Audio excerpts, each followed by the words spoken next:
Respect goes out to Camilla, East Indian, Bombay, Julie, number 11 Mango. Pass to wicked passing, shoot to let it not go, Lord of mercy. Big up Mecca, big up the right manga. Politics church, everyone should go. Big up Mecca, big up the right manga. A politics church, everyone need to go. Context matter when you know where to flow. Step out the literacy and come in on the know. The government, they them go down below. Let them pop them back, time come for them go. Everybody know I live in a sorrow. Don't know how them a face tomorrow. Them poor and them a borrow. Everybody wanna that you fi know. Make a big up the right mango. Politics church, everyone need to go. Big up the right mango. Politics church, everyone need to go. Make a big up Camilla Mango. Politics church, everyone need to go. Oh, so show another one Camilla. Some say that she lick up, but they know she tell her. Every day she fighting for Jamaica. Fighting for your little son and fighting for your daughter. Fight for your sister, fighting for your brother. Every day they get some people that suffer. Relax me. Hospital in a disaster. People that not up the water. Everybody. Money missing all over. People do you know them a suffer. From Nigger Point on to Maria. Happy and you love it if you ball out power. No weapon from against her rob and prosper. That we guided by the hands of the mighty Father. Make a big up the right mango. Politics church, everyone need to go. Big up the right mango. Politics church, everyone need to go. Every day she a beast and teach. The government them start overreach. Take up people and property and them big. Now them gone like them want them silent free speech. Well, go on everybody. What's up? Big up right mango. Politics church, everyone need to go. Make a big up the right mango.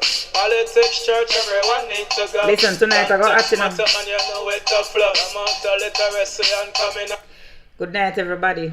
Good night.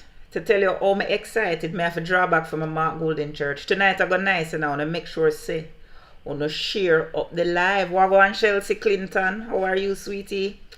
Loxley and Pamela, how are you all? Wagwan and friendly, I see all I want to come on, share up the live. Listen to me. Listen. You see when we signed out yesterday, I want to tell me about the poll. Tonight is going to be sweet. Tonight is going to be exciting. So I suggest you to share up the live and come back. Right? You make no rounds, share up the live and then we talk. Alright? Me under a little bit of stress because God, my son traveling on the flight keep on getting delayed and him stuck in at the airport and listen, ever since them have that crowd, what name last week with the people them way crash the whole world. The whole world crash with the crowd strike or whatever them want name. Beer drama. So anyway, I'm sharing the link and so should you. Share up the link there for me. I'm gonna share up the link for me. Let's get the numbers up. Alright. So I know that tonight is one thing we come to talk about. First and foremost, as I said to you last night, our guest today is none other than Comrade Colin Bell. Wagwan Elvis. Comrade Colin Bell, straight out of East Portland. Right? The warrior out of East Portland. That will be our guest today. So I'm gonna look forward to that at 8 o'clock sharp. Alright, but we're gonna one more share it up again for me. Because we have a whole heap of things to talk about. And I know the exciting news. I want to know what the exciting news is. Alright, y'all know what the exciting news is. I don't even have to say it. The poll. And not the go-go poll either. Not the go-go poll either. Jesus. Today named Temper Tantrum Tuesday. I want to go and write yes or no. I could see. Today's name is Temper Tantrum Tuesday. I'm going to have something to play for now. I have something to play for you bright and early. But first...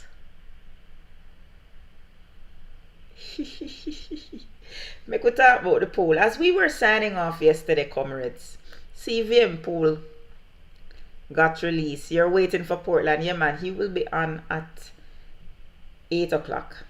Alright? He'll be on at 8 o'clock. So, don't worry yourself. He'll be on at 8 o'clock. Since you wait for Mr. Portland. Alright? In the meantime, share the link to as many people as you can so that we can get the word out. Alright?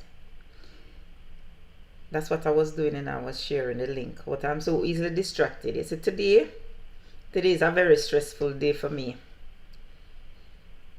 Come and pick me a travel and I'm stranded at the airport and the flight keep on getting delayed, and trust me, it's a mess. It is a mess. But we have to do what we have to do. Alright, so we're going to talk about the poll now. I have something to play for now. I have something to play for you quick and fast. Quick and fast, I have something to play for now. I have something to play for you. Let me find it. While you examine the poll, the phone keep on a crash out. The phone keeps on crashing out, but I still got something to play for you all while you don't need to listen to this. A reminder. It's a reminder.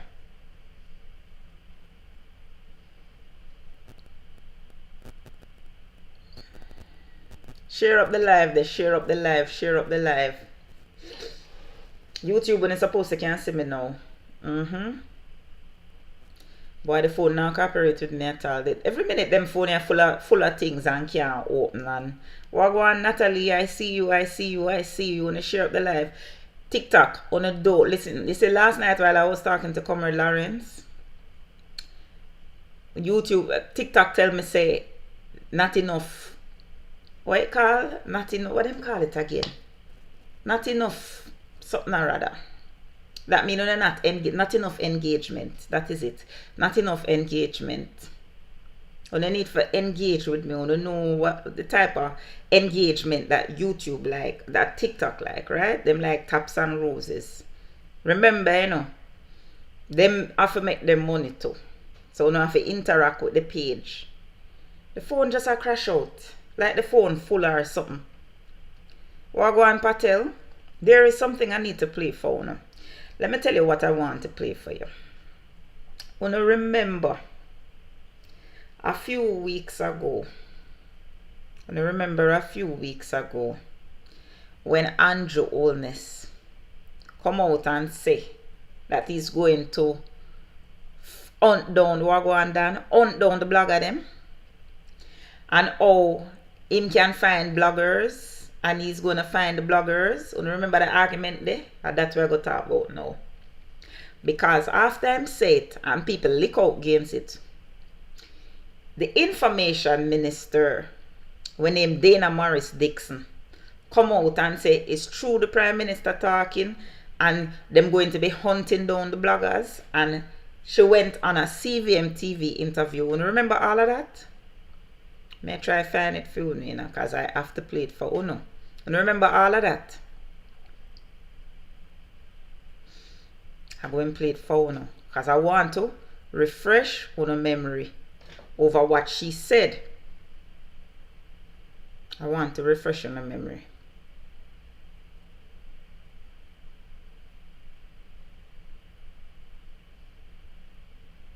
Now just bear with me, because the phone not phoning at all. See it here now. Also urge Jamaicans to watch CVM. Get to legitimate sources. You are very responsible. You only put out information that you fact checked and that is real. Make us start this again. We also urge Jamaicans to watch CVM. Get to legitimate sources. You are very responsible. You only put out information that you fact checked and that is real. And so we urge Jamaicans to listen to the traditional media, your CVM, which has been there for a long time with very good journalists. Indeed. What the lady say? The lady say she encourages everybody to listen to CVM. What CVM? Because CVM fact check them stories. That's what she say, you know. She says CVM fact check them stories. So CVM apparently commissioned a Don Anderson poll. And let me show you how them cheeky. Let me show you how them cheeky. The poll was commissioned when they were pressuring the COMRADE leader to renounce his UK citizenship. This was before Hurricane BERYL, you know. This was in June. So what they did, they tried to attack him, found something to attack him with, and then tried to commission a poll. But it backfired. It backfired, comrades. It backfired bigly. It backfired. Because instead of the poll going down for the COMRADE leader, the poll going up for the COMRADE leader. Jesus. Wanna talk to me there. Instead of the poll going down for the COMRADE leader, the poll is going up for the COMRADE leader. I hear say ANJU Oldness on his birthday, because I hear say yesterday was ANJU Oldness' birthday. Me never even know that. Well, I like our road. I did wish him happy birthday. Me hear say them give him the poll yesterday. Them give him the poll yesterday upon his birthday with PNP 12 points ahead. Lord Jesus. Lord Jesus. So imagine now you as the Prime Minister. You get a poll on your birthday showing that your opponent moved from 8 points ahead to 12 points ahead. So make we examine the poll now, comrades. Make we examine the poll, because you know, say, tonight it is all about the poll. You understand? Tonight is about the poll, and we're not swinging on the poll tonight. We're not swinging on the poll tonight. So, Don Anderson did this poll. And CVM went for Don Anderson because why? In my humble opinion, they were trying to discredit the PNP. It was one big conspiracy, in comrades. One big conspiracy will backfire upon them. It backfired upon them. Now let me tell you what happened. They decided to attack Mark Golding on his citizenship. And they thought that Mark Golding's citizenship would be such a big issue to the Jamaican people that it would cause his momentum to stop. So they commissioned a poll in the immediate aftermath of that big blow up over Mark Golding's citizenship. But Jamaican people show them say them don't care. Jamaican people show them say this don't matter, and them done with Andrew. Done with Andrew. Done with him. So according to the poll now, Mark Golding's positivity rating is now 35.2%. That's the highest it has been since he has assumed leadership of the PNP. 35.2%. So instead of the approval rating, yes, it's a CVM commissioned poll. It is a CVM commission poll. So them can't say it's PNP commissioned this poll. This poll was commissioned by CVM TV. You know what? I play the video again? What the lady said? Also urge Jamaicans to watch CVM. Get your legitimate sources. You are very responsible. You only put out information that you fact checked and that is real. And so we urge Jamaicans to listen to the traditional media, your CVM, which has been there for a long time with very good journalists. Indeed. All right. The Minister of Information, Dana Morris Dixon, said 2 weeks ago that she urged Jamaicans to watch CVM TV. What a mighty God we serve, eh? God don't like ugly, no? God don't like ugly. So I am wondering now, Jamaicans, comrades and friends, like how CVM TV has said something that they don't like to hear, are they going to reverse their endorsement of CVM TV? To tell you how the labor right them a true temper tantrum, them all have it all over the place. Dan Anderson is Beverly Anderson Manley brother. And that's how them reach, comrades. That is where them reach. But what I want to know is if the poll did look good for them, would they be attacking the pollster? That's what I want to know. That is what I want to know. Wagwan DJ Cam, how you do? I want to know. I'm confused. So Mark Golding's positivity rating has gone up to 35.2. And Andrew Holness' own come down. I think this is the first time Marky G positivity ever higher than Andrew Hole. Andrew own has been going down and down and down. And down and down. It reached down now. Mark Golding's positivity rating is now higher. Right? That is one thing. And the negativity rating, Mark Golding's negativity rating is now down to 26.2. Andrew's is up to 37%. Now let me ask you this.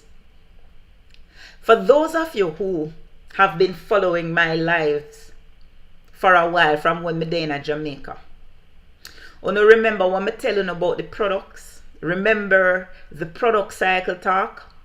When I tell you a product is improving and another product is going down, you remember that talk? Well, for those of you who did not hear that live, I'm going to remind you. Right? I'm going to remind you what it is I said. I'm plugging in my phone and give me a minute because the battery will go down. All right. Well, this is what I said. Andrew Holness is an old product. It is declining. He is not it. He is in decline. Andrew Holness is in decline. It is easier to launch a new product than to resuscitate an old product. When a product dead, it dead. Andrew Holness not going down, him gone down. I tell you this already. The last poll, as a matter of fact, the last PNP Commission poll. This is the conversation that we had about it. That is it, Delia Morris. Andrew Holness is a done product. Him expire, him coming like expired medication. We had this conversation when the joke did expire and them recall it. That around the same time the PNP poll did come out. And we compared Andrew Holness to the Astra joke. And how him done for like the Astra joke. You know, remember that conversation there? You know, remember that conversation and what they did? They were so desperate that they tried to attack his citizenship. And all that did was made Jamaican people love him more. Remember I said this poll is before him decides him going to renounce him British citizenship, you know. This poll is before he decided he's going to renounce. So that means that the people never have business with that. The man never have to renounce nothing because the people them never business. That is what it is telling me. The people don't care. Because less people hate him and more people love him. I said to you at that point that Mark Golding, to know Mark Golding is to love him. And the longer, let me tell you something. The JLP trying to call election and don't know how to call it. Them afraid. Because the more Mark Golding stays on the ground, is the better it is for the PNP. You want me to repeat that? The more Mark Golding stays on the ground is the better it is for the PNP. His numbers are going up because people genuinely love him. People genuinely love Mark Golding and there is nothing the Labour Rights can do about it. The type of personality that him have. The more him go around and talk to people and engage with people is the more people take to him. So them are going to have heart failure. Them discombobulated. Them discombobulated. May have some more things for showing over here, you know. I have more things to show over here. Wanna look on it. See it there, you can see it better right there.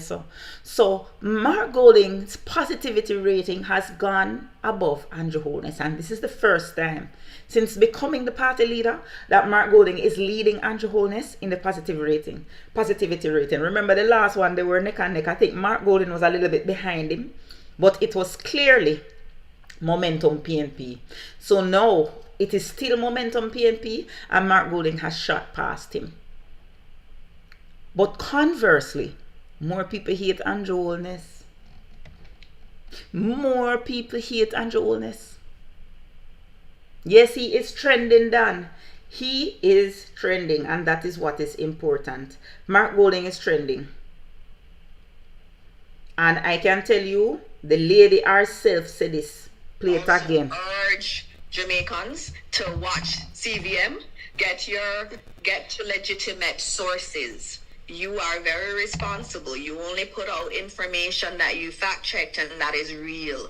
And so we urge Jamaicans to listen to the traditional media, your CVM, which has been there for a long time with very good journalists. Indeed. Okay. The lady endorsed CVM, the government minister, the Minister of Information in the Andrew Holness-led administration. The government has endorsed CVM TV, and CVM TV has put out that poll. So what I want to know now, which Labour right now can question the authenticity of this poll? Don't play with God, you know. Don't play with God. Every time the Labour right them come with them dirty ways, God smite them. Every time them come with them dirty ways, God find a way to box them right down. That's why I tell you they are not of God. I tell you all the time. Natalie, they should do a poll right now. I would love to see a poll done right now in the aftermath of Hurricane Beryl. To see where them him supposed to go down even further, because more people hate them like they hate them like poison. Mighty Mike is saying the information minister worse than Nesta. Andrew want a yes person round him, and she willing to sell her soul to be a yes person. And is that a mash her up? She willing to say anything to keep the position that she's in, and is that mashing her up? That is what is mashing her up. How are they going to reconcile this? When 2 weeks ago, they encouraged Jamaicans to watch CVM. Why? Because they thought that they had CVM in their pocket. Exactly, Francis. Francis is saying people don't like how they mix up Mark's wife. Mark have to come out strong and prove them wrong. Let me tell you something. Every time they start with the foolishness, God lick them down. God find a way to box them over. That is the bottom line.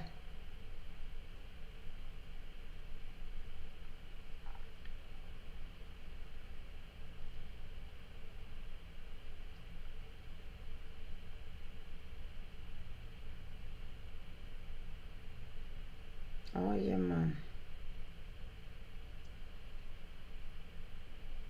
I just get a message. Listen, the people them desperate. Me just get a message from Wayne Lonesome. The JLP is trying to divide and deceive. So they are sending out a picture. Lonesome call me. Yes, I'm alive. I'm live from my platform. Me see your post a while ago. Yeah, man, because I'm dark right now. Yeah, man. That picture old, man. Yes. Them put that out, man. Yeah, but them can't treat nobody. You see the plexiglass 2020. Them a try and make it look. Them a try and make it look like Lisa crossing the floor. And Lisa no business with them. No. She that foreign. Okay. So them can't mix her. Them can't mix her. No. Alright, boss. When you put it up, you just sing it and make a shot with it right. Yeah, man. I definitely will do that. Yeah, man, do it right, because you might have gone to the morning, but I feel it on my face. No problem. Desperation. Alright, brother. Me live. So, me see the plexiglass was from when? Yes, that is from when COVID. That was from during that time. Mm-hmm. Alright, Bridget. Yeah, man. Cool. Mm-hmm. So, you call me if you make me know, so them a put up one old picture when Lisa and the JLP woman them take a picture together. You remember that picture there? It's an old picture. So this is the desperation them coming with now. This old picture. I don't know if you can see it. But this is how them desperate. Them looking for anything to distract from this poll. And remember, I said to you, 2 weeks after they have endorsed CVM, they cannot go back and say now that CVM is not credible. Because 2 weeks ago they endorsed CVM. That is the bottom line. 2 weeks ago they endorsed CVM. So them can't go back and say CVM not credible. You follow me? That's the bottom line.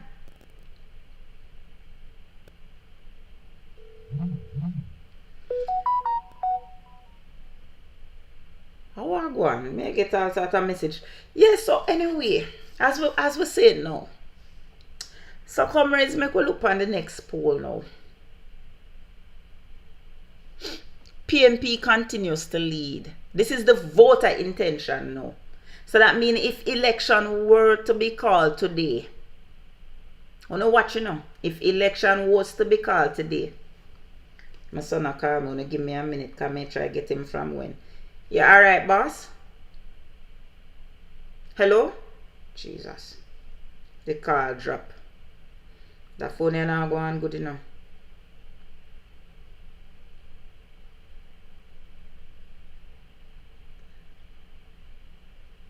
Now give me a minute, me have to check on him.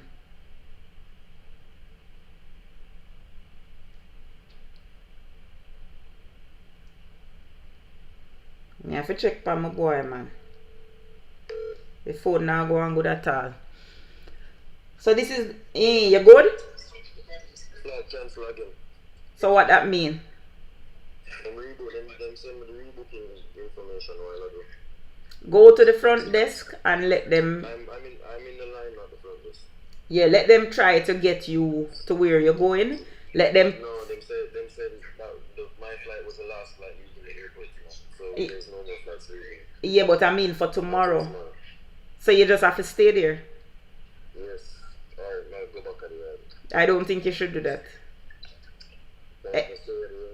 Yeah, and listen to me. So that they gave you back your luggage and everything? No, my luggage is still in the whatever it is. Let them find an alternate flight for you tomorrow that doesn't go through Charlotte. Okay. Alright, join the line. I'll call you later. Boy, from that thing the last week with the what name again? The crowd strike, the platform way crash and shut down everything. Traveling is a mess. All know the flights have not returned to normal. He's been trying to leave where he is from yesterday to go somewhere else, and him can't get him flight keep on getting postponed and cancelled and all sort of something. Trust me, it's a mess. It's a mess. Just one little glitch, one little glitch. Lock down the whole world. Can you imagine? Sometimes when you listen to these conspiracy theories and they tell you that, listen, on the need for prepare is true. I don't want to digress, but it is true. What I see what is happening right now with the whole everything and how easy it is. Them say Mr. Gates are flexing muscle. It is much more than a little glitch, Tony. It's much more than a little glitch. Believe me. Because my poor picnic is from yesterday I'm trying to travel. Trust me, it's crazy. It's crazy. So he was just told that the flight canceled again. They canceled yesterday too. It's crazy. So he's stuck. Boy, this world is crazy. Anyway, I'm going to try and reach out to Comrade Bell now, so that we can start the interview. Because you know, say this is what we're going to talk about for the whole night, right? At the poll we're going to beat, you know. We're going to beat the poll for the whole night.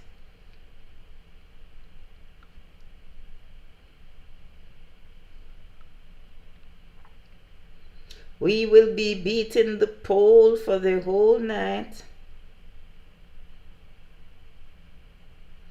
A poor picnic.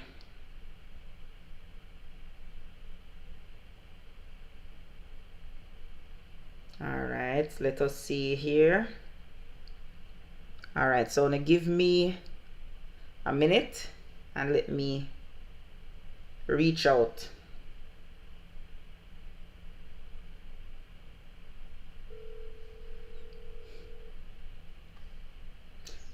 Is he on?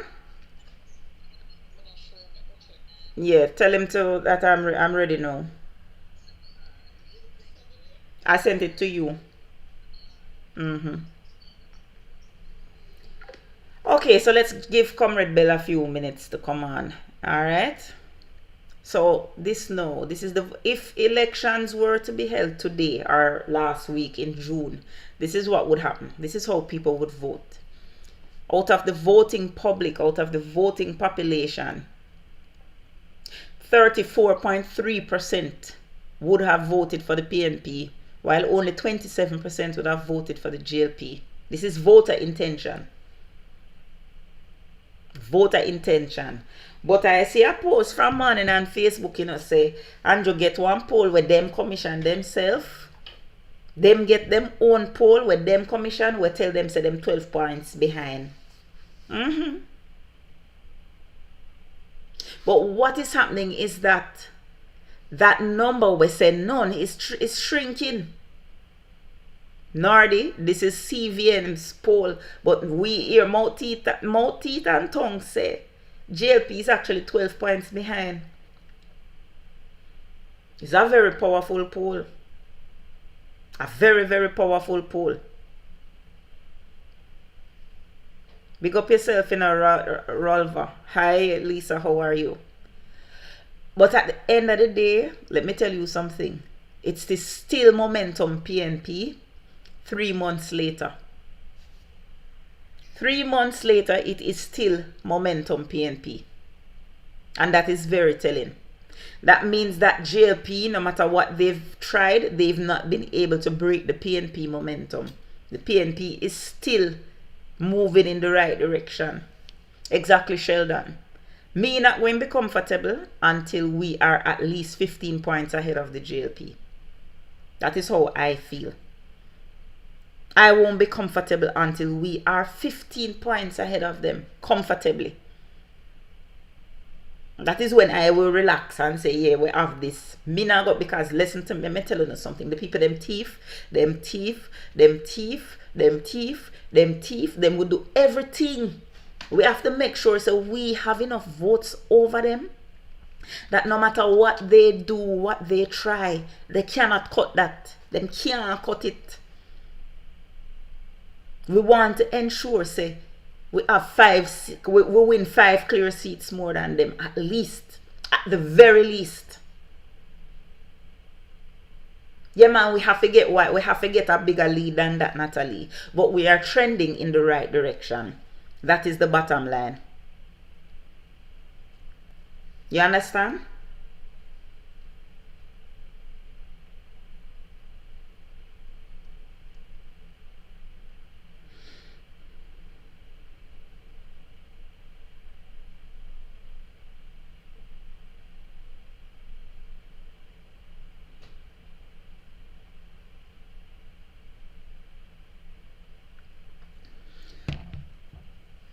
Yeah, that is it, Mighty Mike. Anyhow, it's close. They are going to rob it. So we have to make sure, so when we are beating, when we beat them, we beat them big. We beat them good and proper. You understand? We need to ensure, so when we are going to beat them, we are going to beat them good and proper. You follow me? Okay. Yeah, man, we have to beat them properly, Upton. It can't be any little normal beating.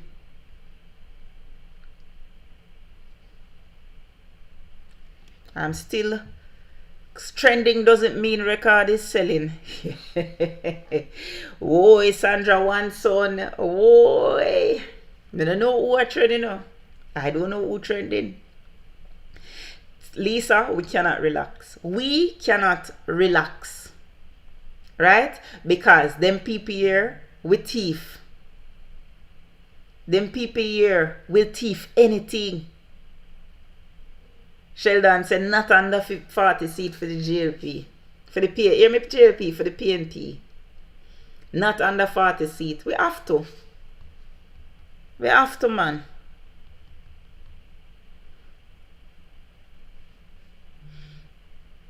Whoa, Lord. You're sitting here watching. I'm waiting on Comrade and on Comrade Colin Bell. That's who I'm waiting on to come so that we can get the. That is it, Bull. That is it. That is it.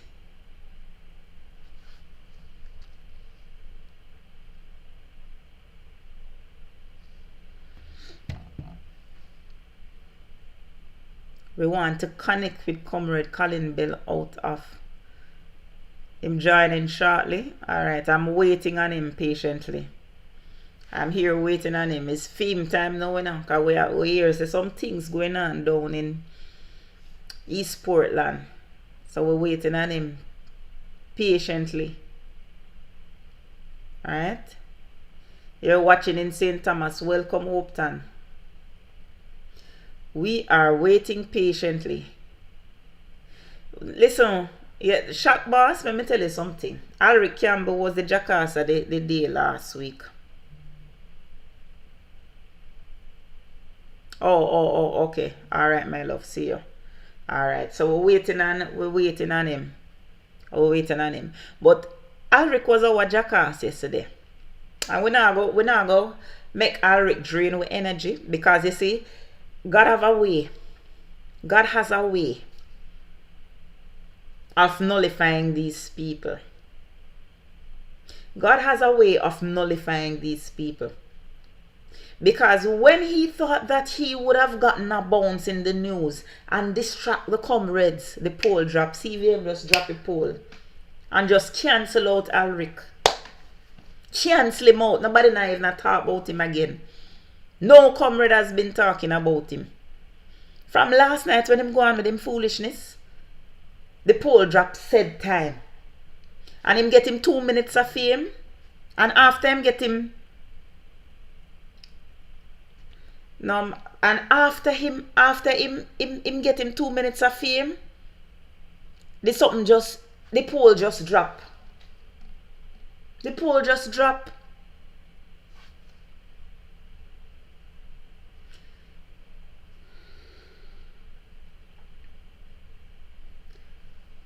Yeah, man, Pablo Escobar.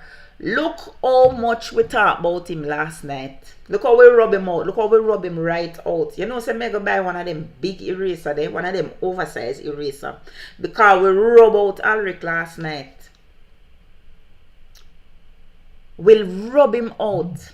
Okay, this is alright. I see you. I see you. I see the account. Make I see if I can. Okay. Alright. So we're getting Comrade Bell on shortly. Alright. Good night, Comrade Bell. I know, so this is not your account. I'm fine. Your audio is a little low. Okay. Am I better now? Yes, you're better. How are you? I see a nice, pretty comrade face on there, and I know that is not you. No, that's definitely not me. Oh boy. That's definitely not me. So we need to get you on TikTok, man. We need to. Well, you see, what happened is that my TikTok account is on another phone. Beautiful, so if you can use that picture. and then the phone that my TikTok account is on, the face camera doesn't work. I see. Well, you don't really need the face camera, but that's fine. That's okay. Because we're not Because seeing your face. I thought it was YouTube.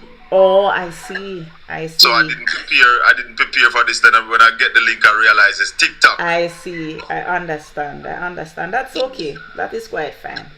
All right. So, comrades, I want to take this opportunity to welcome Comrade Colin Bell, straight out of East Portland. Right? And Comrade Bell is the PNP candidate for the Eastern Portland seat. And we know that Portland as an entire parish is one that we must take back. So I want you to help me to welcome Comrade Bell to the altar at Politics Church. Welcome, Comrade Bell. Thank you very much, Pastor. Hallelujah. Hallelujah indeed. So, yes. Comrade Bell, a lot has been happening in Portland, or should I, in Eastern Portland, or should I say not happening, since the passage of Hurricane Beryl. What has been happening? Well, we could cut it both ways. A lot has not been happening and a lot has been happening. A lot of people still don't have any light, and that's the sad part, because we got some damage, but not to the extent that 3 weeks after the hurricane anybody should be without electricity. And you see, these are some of the reasons why I have to big up the comrade leader, and these are some of the reasons why the comrade leader is now leading in the poll. That's because right. Early in the piece, the comrade leader said to everybody that JPS get some external help, and they said no. 3 weeks after they're getting the help, when so many people would not have to suffer what they are suffering now. So 3 weeks later and no electricity. What are some of the areas that, I see somebody put up that Swift River has no light.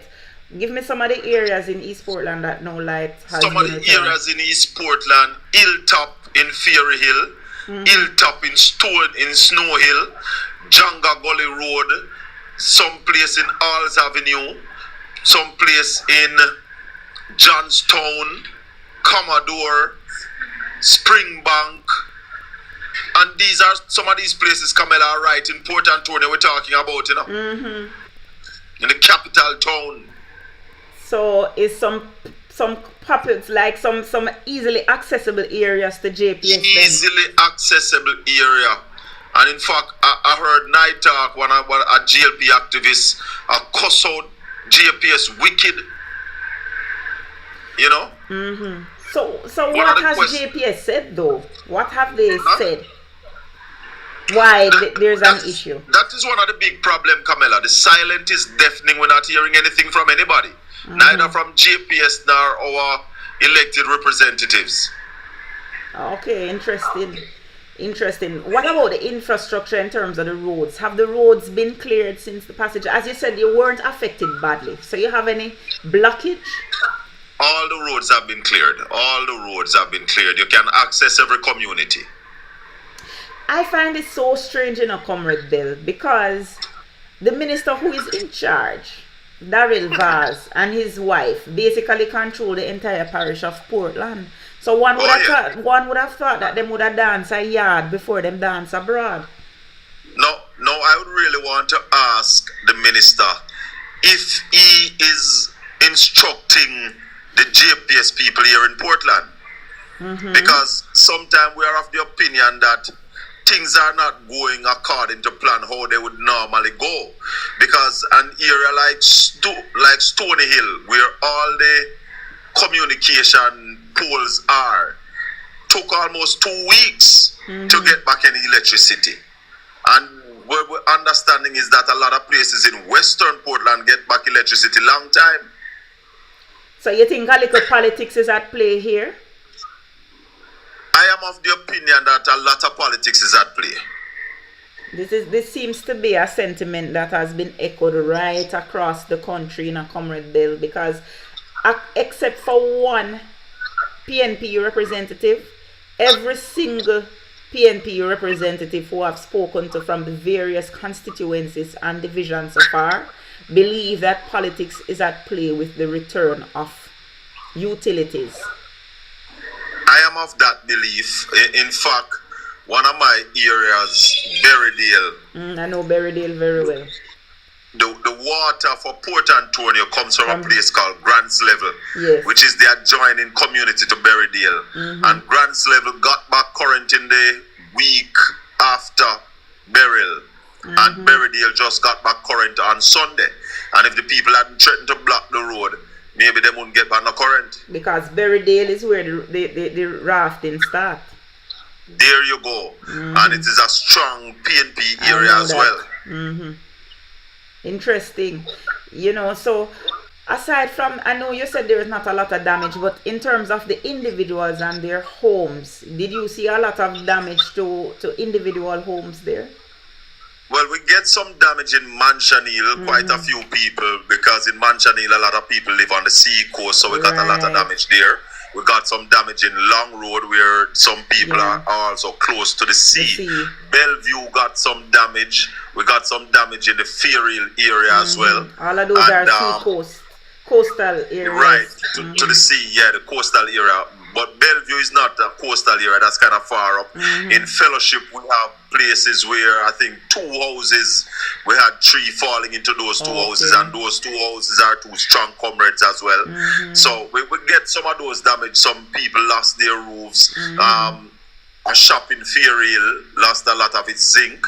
So we got damages like those, but not in clusters and, you know, not terrible. Okay, understood. And the recovery effort, how is it going with especially those comrades in those areas? No help from government so far. We have given out a couple of tarpaulins that we could manage to give out and things like that. But in terms of the help coming from government, we have not been seeing that yet. How did the road infrastructure hold up? Because we know that there's a lot of road work going on in East Portland in terms of the building out of the highway. All right, so in Manchaniel, we saw a part where the sea came in and took out a good chunk of the road in Manchaniel. And that is one of the reasons why the Most Honorable Portia Simsimila, when she sought funds to do that road, really planned a new road, because the existing alignment along the sea coast not going to hold up for much longer, because Portland is one of the places that we are having a lot of sea erosion, and therefore the new road was planned. But this GLP, in their lack of wisdom, decided that building a new road from Harborview to Port Antonio did not make economic sense. That's what Audley Shaw said, and we are seeing some of the problems right here in Manchaniel. We lost a wall in a long day as well, and I'm hearing of damage round to St. Thomas side, and these are all places why the road was planned for a new alignment. Because when you look at a place like Bowden that is in the swamp, Audley Crossing was blocked. Every time we have rain, those places are blocked, and hence a new road was scheduled. But this JLP administration don't believe that we in the East deserves anything good. And I still wonder how people in Eastern St. Thomas and Eastern Portland really vote for a JLP administration when they have done so many harm to us. Well, you know, it is very strange that anybody at all votes for them, because they starve the people of the resources and then they come bearing gifts when they want them vote. Oh yes, yes. And that is what we are seeing now with the distribution of resources during BERYL. So what about the representative, the political representative, the MP? Have you seen her on the ground trying to get anything done? Once or twice. On the Thursday after the hurricane, while I was doing my rounds, I saw her in Windsor. And then with about 3 minutes she turned back, and then all I have seen from her since then is a few clips here and there, taking up stones, putting into road, blocking off places where the road tear away. So that's the kind of representative we have. Oh, so basically it's just for a PR. It's more like a PR thing she's doing. The police had a community meeting in Breastwork last night, and I was very disappointed that neither the MP did not show, or the mayor, in a time where we have disaster. The JPS did not show either. So it's as though they're hiding from the public? Well, they don't care. You see, the thing is, Camilla, our member of parliament is not from Portland and have no connection in Portland. So she's from St. what Elizabeth, I'm told. They come to Portland to work, and then they go back home. So you know they don't turn up at things like these because it is too much to travel over from Kingston to just come to a community meeting. So it's only when them keep something. Right. You see them, if not them organize it, them not a part of it. I see. So what is the general mood of the people in Eastern Portland right now? Given Well, I everything can tell you that happened? Eastern Portland is ready to chase the crazy ballheads out of town, you know. They are ready to chase the crazy ballheads out of town because they have seen what it is that they bring. I mean, even labor rights are saying that this can't work. This can't work. I'm done with them. Do you And the get comrades are ready. The comrades who have not voted in a long time are saying to me, Shaka, we're ready to vote. People are getting numerated. And one of the shocking thing, Camilla, is that people who are adults, where we think used to vote, never even numerate, they are now being numerated and saying, Shaka, you are run, we are going to vote for you, we are getting numerated. And they are getting ready. That's very interesting. So you get the feeling that the people are now energized and ready to put them out, because I was very concerned, especially in the aftermath of the local government election, because it looked like the residents were still asleep. You see, let me tell you something. You have a lot of people who don't vote in a local government election. And when you ask them why, them tell us a local government election or change government. Right.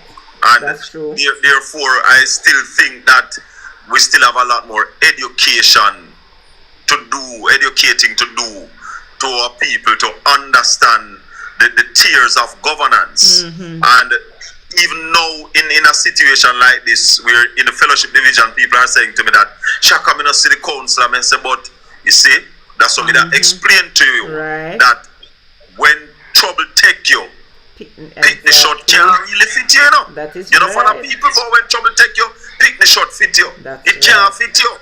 So you can't employ a child to do an adult work. And here is it now that we're having real problem where you need real managers to step up and manage the situation, and you don't have that. So they are screaming left, right, and center. A young man said to me that, Shaka, I never want you to turn no councillor, I want you to be the MP. And I said, but brother, is a ladder you climb, you know. Better you start somewhere where at least you could have helped them. It's a ladder you climb, so you have to step up. How you'd have feel now if I was the person in charge to really assist you? That's right. And they are screaming blue murder in the fellowship division. I can imagine. I had really to remind some people in Cornwall Barracks last night that I am not the councillor. Because I was in the area last night and they were saying, you know, carry no food package. And I say, me I go organize some, but me not carry none yet because me allow space for the councillor do our work. Them say them not see the councillor from Hurricane. My God. So the JLP councillor has not shown her face. In Cornwall Barracks, them not see her, them not see the MP neither. My God. And this is the kind of representative that they have left themselves to. And this is why political education is so important, as you have said. Very important. Yes. A lot of people don't understand. And you know, a lot of people are saying to me that, Shaka, them tell we say, if we vote for you, them now go give you no money for spend. And I said to them, but I know them all give me the money for spend. Councillor money come from different places from the MP. But them trick the people them and tell them all kind of shenanigans. I am very glad you come here and say these things, you know, because I want the comrades to listen to the things that they are willing to tell you, so that you don't exercise your franchise and vote. Yeah, man. You see the same thing with Warmington said? Yes. The people in the Rio Grande Valley was told that, you know, but it's just that nobody never catch them on tape. I hope comrades are listening to this, you know. So labor rights are going around and telling people that they will starve the PMP of resources.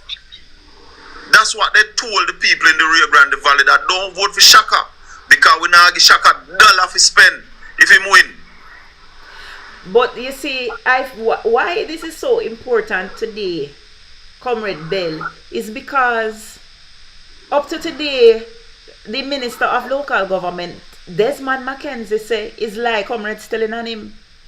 Because Comrades call him out and say, the caucus of PNP councillors have said that they have not gotten $1 to spend, and Desmond Mackenzie says like them telling. But see, you saying it now. Them not giving them none. I made a call early in the piece after the Prime Minister said they're giving each member of Parliament 5 million. I made a call and said that the member of Parliament for East Portland should give the 2 PNP councillors at least $750,000 each out of it, because I know that they're not going to give up known PNP any of that money, or they are going to say to comrades, come to the GLP office. And I know the comrades of East Portland, they read that dead first before they got the Labour Right office for anything. They're not going there. Oh my God, this is crazy. You know, and now, Comrade Bell, we're hearing that it's up to $9 million these these MPs have gotten, and we're still not seeing where any PNP councillor, or I don't even know if the PNP MPs have gotten anything. They're not going to give them, Camilla. Election is around the corner. They are going to play politics with it. But no matter how them try to play the politics not helping them, and it's like them not learning. Because look on the poll we come out yesterday. You see, you can fool some people sometime, you know. That's but you true. can't fool all of the people them all the time. That's right. That is and right. And I want to remind this administration that Jamaican people don't vote in government, you know, they vote them out. So we have to, how is the enumeration going in Eastern Portland? We are enumerating, as I explained to you a while ago, one of the shocking parts of the enumeration is that we are enumerating a lot of adults. People who in them 50s, 60s, who have never voted, are saying that, listen, we are going to vote for you, Comrade Bell. We hear the vision, we are inspired, and we are going out there to vote for you. So you're getting a lot of support from the ordinary people on the ground. That is where my support is, you know, the man on the ground.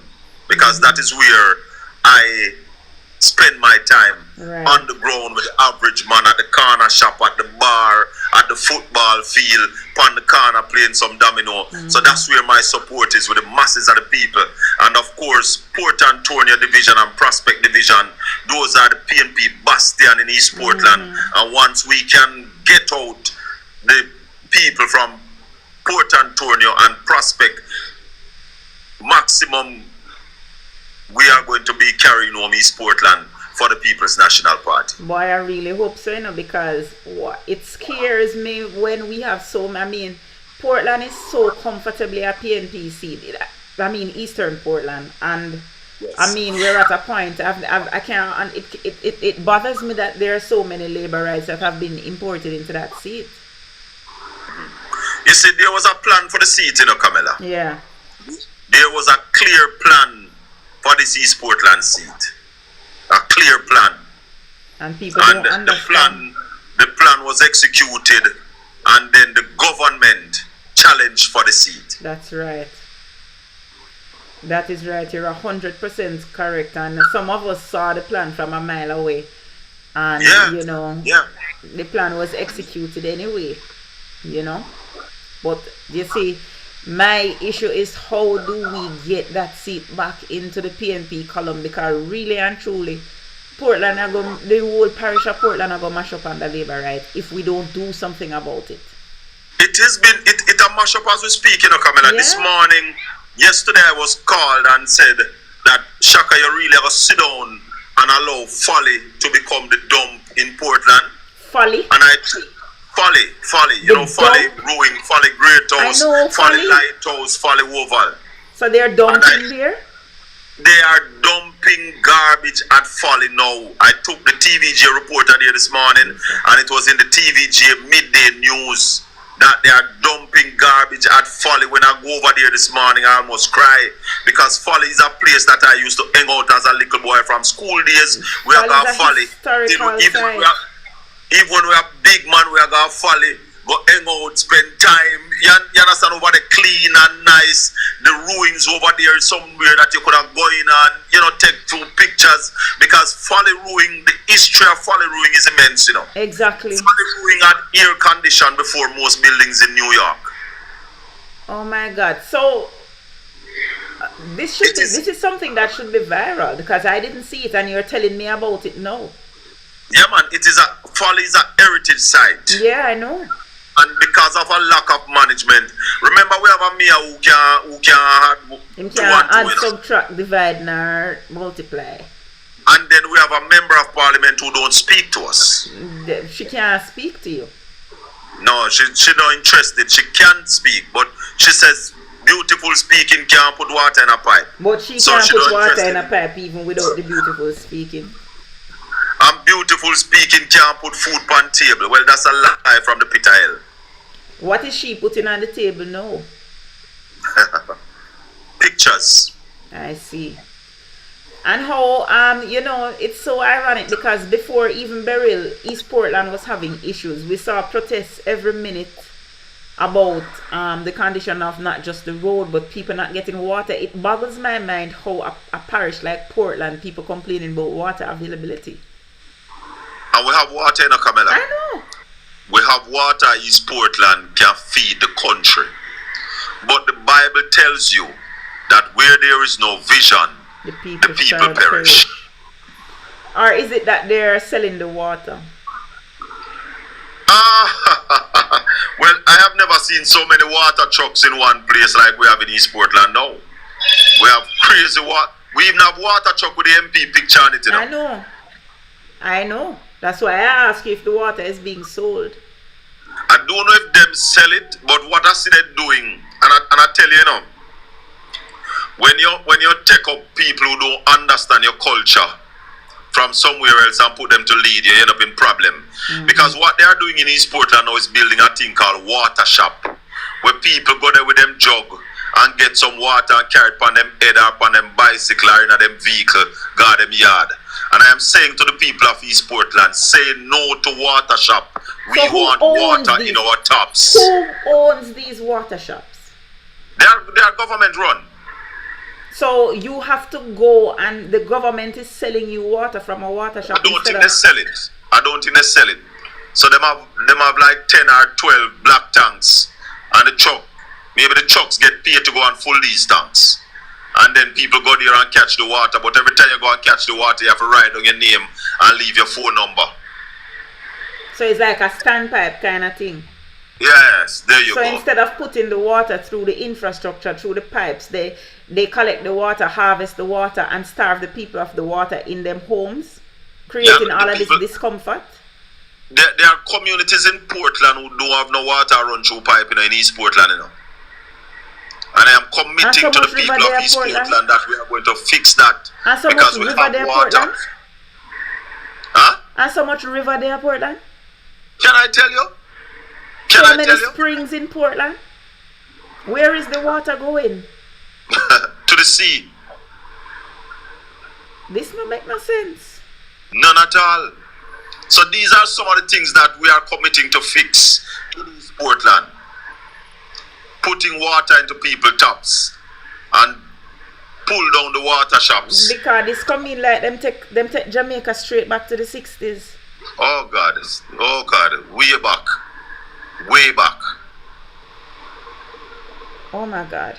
This is disheartening. This is very, very, very disheartening. Portland should not have a water issue. I mean, Portland, when normally have rain every day, should not have a water issue. I remember we have the second largest river in Jamaica. Exactly. And many others. It's not like it's one river. And many others. Many others. But you know, one of the problem, Camilla, we don't store no water in Portland, you know. I know. We don't store no water nowhere. But there is another issue that is very prevalent in Portland, and is the unavailability of the natural resources to the people of East Portland. Like for instance, Blue Hole, some of the beaches. I mean, these people, since they've been there, seems to have basically made all of the beaches and rivers unavailable to the people who live there, the ordinary folk. I'm not going to agree with that the rivers and the beach are unavailable to the people. Blue Lagoon for almost a year was closed. That was an issue for me. It has now been reopened, and people have access to that. After the pressure. Right. You know, and we're still wondering why it was closed. There are still security guards manning a public road, with nobody can tell you who paying these security guards who are manning the public road. To go down there? To go down to the Blue Lagoon. I see. That's very interesting. As long as they're not stopping the people, so if they want to stay and watch and see what's going on, then fine. But as long as they can't stop the people from enjoying. They create a new road for people to walk to go down to the Blue Lagoon. So people are accessing the Blue Lagoon. But that is still a main road. It's a parochial road owned by the parish council. And the mayor said that it is not the parish council who block it off. It is not the parish council who are paying the security guards who are there. So we still want to know who paying them. This is interesting. This is very interesting. Oh boy. What about the beaches though? The beaches are accessible. Winifred Beach is, I don't want to call any of them free beach, because Winifred Beach takes a contribution. Boston Beach is $500 per person. Sansan Beach, I don't remember the cost to go to Sansan. Frenchman's Cove, I think that's about $2,000 to go Frenchman. Don't quote me on that. I don't remember exactly the price to go Frenchman. So there are no free beaches? Sunshine Beach. You see, Camilla, let me tell you, I operate Boston Beach, and let me make that clear. I'm the person who operates Boston Beach. At Boston Beach, we provide a clean environment, we provide proper bathroom facility, we provide shower, and we provide lifeguard. Somebody have to pay for all of that. And how we operate Boston Beach is that we have a lease from the government of Jamaica. So we pay a lease to the government to operate the property. And we provide all that amenities for the people who come there. So what we really collect is what we call a beach maintenance fee. And I think it's the same thing at Winifred. But Winifred, if you don't have any money, they still let you in at Winifred. And the people who are from Boston, they don't pay to go to Boston Beach. And at Boston Beach, we only collect from 9 a.m. to 6 p.m. Before 9 a.m. you can access it free. There's a gate that we leave open that you can access it free. After 6 p.m. you can access it free. Okay, so it's really a beach cleanup just to maintain the... Right. But during those times you don't get the bathrooms are not open and the shower is not on during those times. So you can go swim, but you won't get the bathroom, you won't get the shower, and there's no lifeguard. Understood. Perfectly understood. Oh boy. Now, what's happening with up in the maroon places? I'm very interested in some of those maroon settlements in Eastern Portland. So for Moortown, you have Nanny Falls in Moortown. You don't pay to go to Nanny Falls, but what you do, you contribute to the tour guides. Because you don't know where Nanny Falls is. Somebody have to take you there, and it is their time and effort. So you basically contribute to the tour guides to go to Nanny Falls. But Moortown is up and running. You can go there anytime. Yeah. And it is our intention, Camilla, to develop a maroon village in Moortown and to put a statue of Nanny in the town square of Port Antonio. Those are some of the plans that we have for East Portland. Nanny is our only national heroine, and I don't believe that she has been celebrated the way she ought to be celebrated.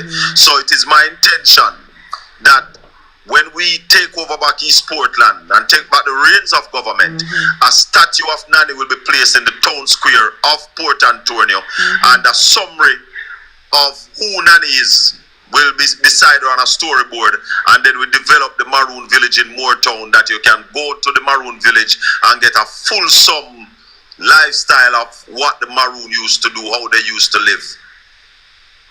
Oh boy. That's a good plan. That is an excellent plan actually. You know.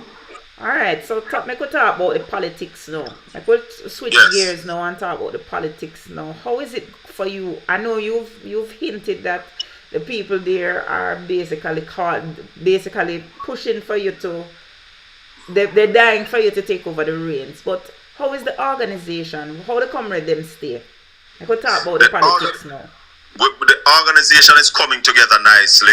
I mean, we're putting in all the requirements that the party has laid down. We have a campaign manager presently. We have a data manager. We have an HR manager. We are meeting as a team. We are meeting with the people. We start the training. We have been training some of our workers already because we know that capacity building is important going into the next general election based on the experience that we got coming out of the local government election, and that experience will serve us well going into the general election. So we know some of the things that we need to do now to ensure that we are sharp and we have a well-oiled machine going into the general election. All right, very good. So when is your constituency conference? We're supposed to meet tomorrow evening to decide on the date. We have put a date in place, but we did. Somebody we wanted for that date would not be available for that date. So we were thinking of changing the date. So tomorrow evening we meet to discuss that. Excellent, excellent. And as you say, you have your team in place. And more or less you've said what you're working on. And we're constantly adding people to the team because, you know, it's dynamic. Yeah, definitely. I'm very, very concerned about that seat because, as you know, that is where part of my family is from. I'm very passionate about Eastern. I never know that. You didn't? No. Richmond Hill. You know where Bonneview is? Yeah, man. All right. You know the right matron now the town that. You know the matron that used to live around there were dead 10 years ago? What's your name? Osborne. Matron Osborne. No, but if you name Osborne, all the Osbornes are my family, you know. That mean me and your family then? Because that was my grandmother. All of the Osborne from Moortown and them place, they are my family, them. Elaine Osborne is my auntie, you know. My great-great-grand-aunt is Osborne. You see how the words small. Last night, me talk about my mother's side of the family, which is from Spanish Town. But my father's family is from Portland, East Portland, and my father was actually born on Smat Road. Oh yeah? So you have roots, yeah, man. A lot. That's why you hear me dig you up so I ask you so much about it, because I spent a lot of time there too. If it's not Spanish Town, it's Portland. We're doing the work. We are doing house to house as we speak. Walking house to house, door to door, meeting with the people individually. Because there are some long-standing issues here, and we have to go touch base with the comrades to solve those problems to ensure that on election day we get the people out to put the votes in the box. Yes, I am, and this is what concerns me so much about Eastern Portland, because I know that the comrades are there. I'm just worried about getting them to wake up. Yes, Shop Boss said they know her and yes, my grandmother and her husband are dead now. And that is, if you know the house, you know the house up on Bonneview, right behind Bonneview near Tranquility Guest House. Basically, my grandmother was Tranquility Guest House neighbor. I know the place. Exactly. You see, one of the problems that we have, Camilla, with comrades is that you have some comrade, you know, that they will sit down and not go vote. Unlike the labor right, that is no what I'm saying. That is what I'm worried about. The labor right, them vote, you know. But you have some comrades, if them not pleased with who are run, them not going vote. Exactly. You know, and those are the ones who the people of East Portland. Since Damien left, the people have been saying that, listen, we want a homegrown candidate. We want somebody who feel our pain, who understand our sufferation, who know the ground. That is what Eastern Portland needs. Somebody who knows the ground. Yes. Somebody who know the people, who serve the people. There you go. You understand? And this is, as I said to you, that is what I am very, very concerned, because I know how the people in Eastern Portland stay. If them not vision you as being them are gonna stay home.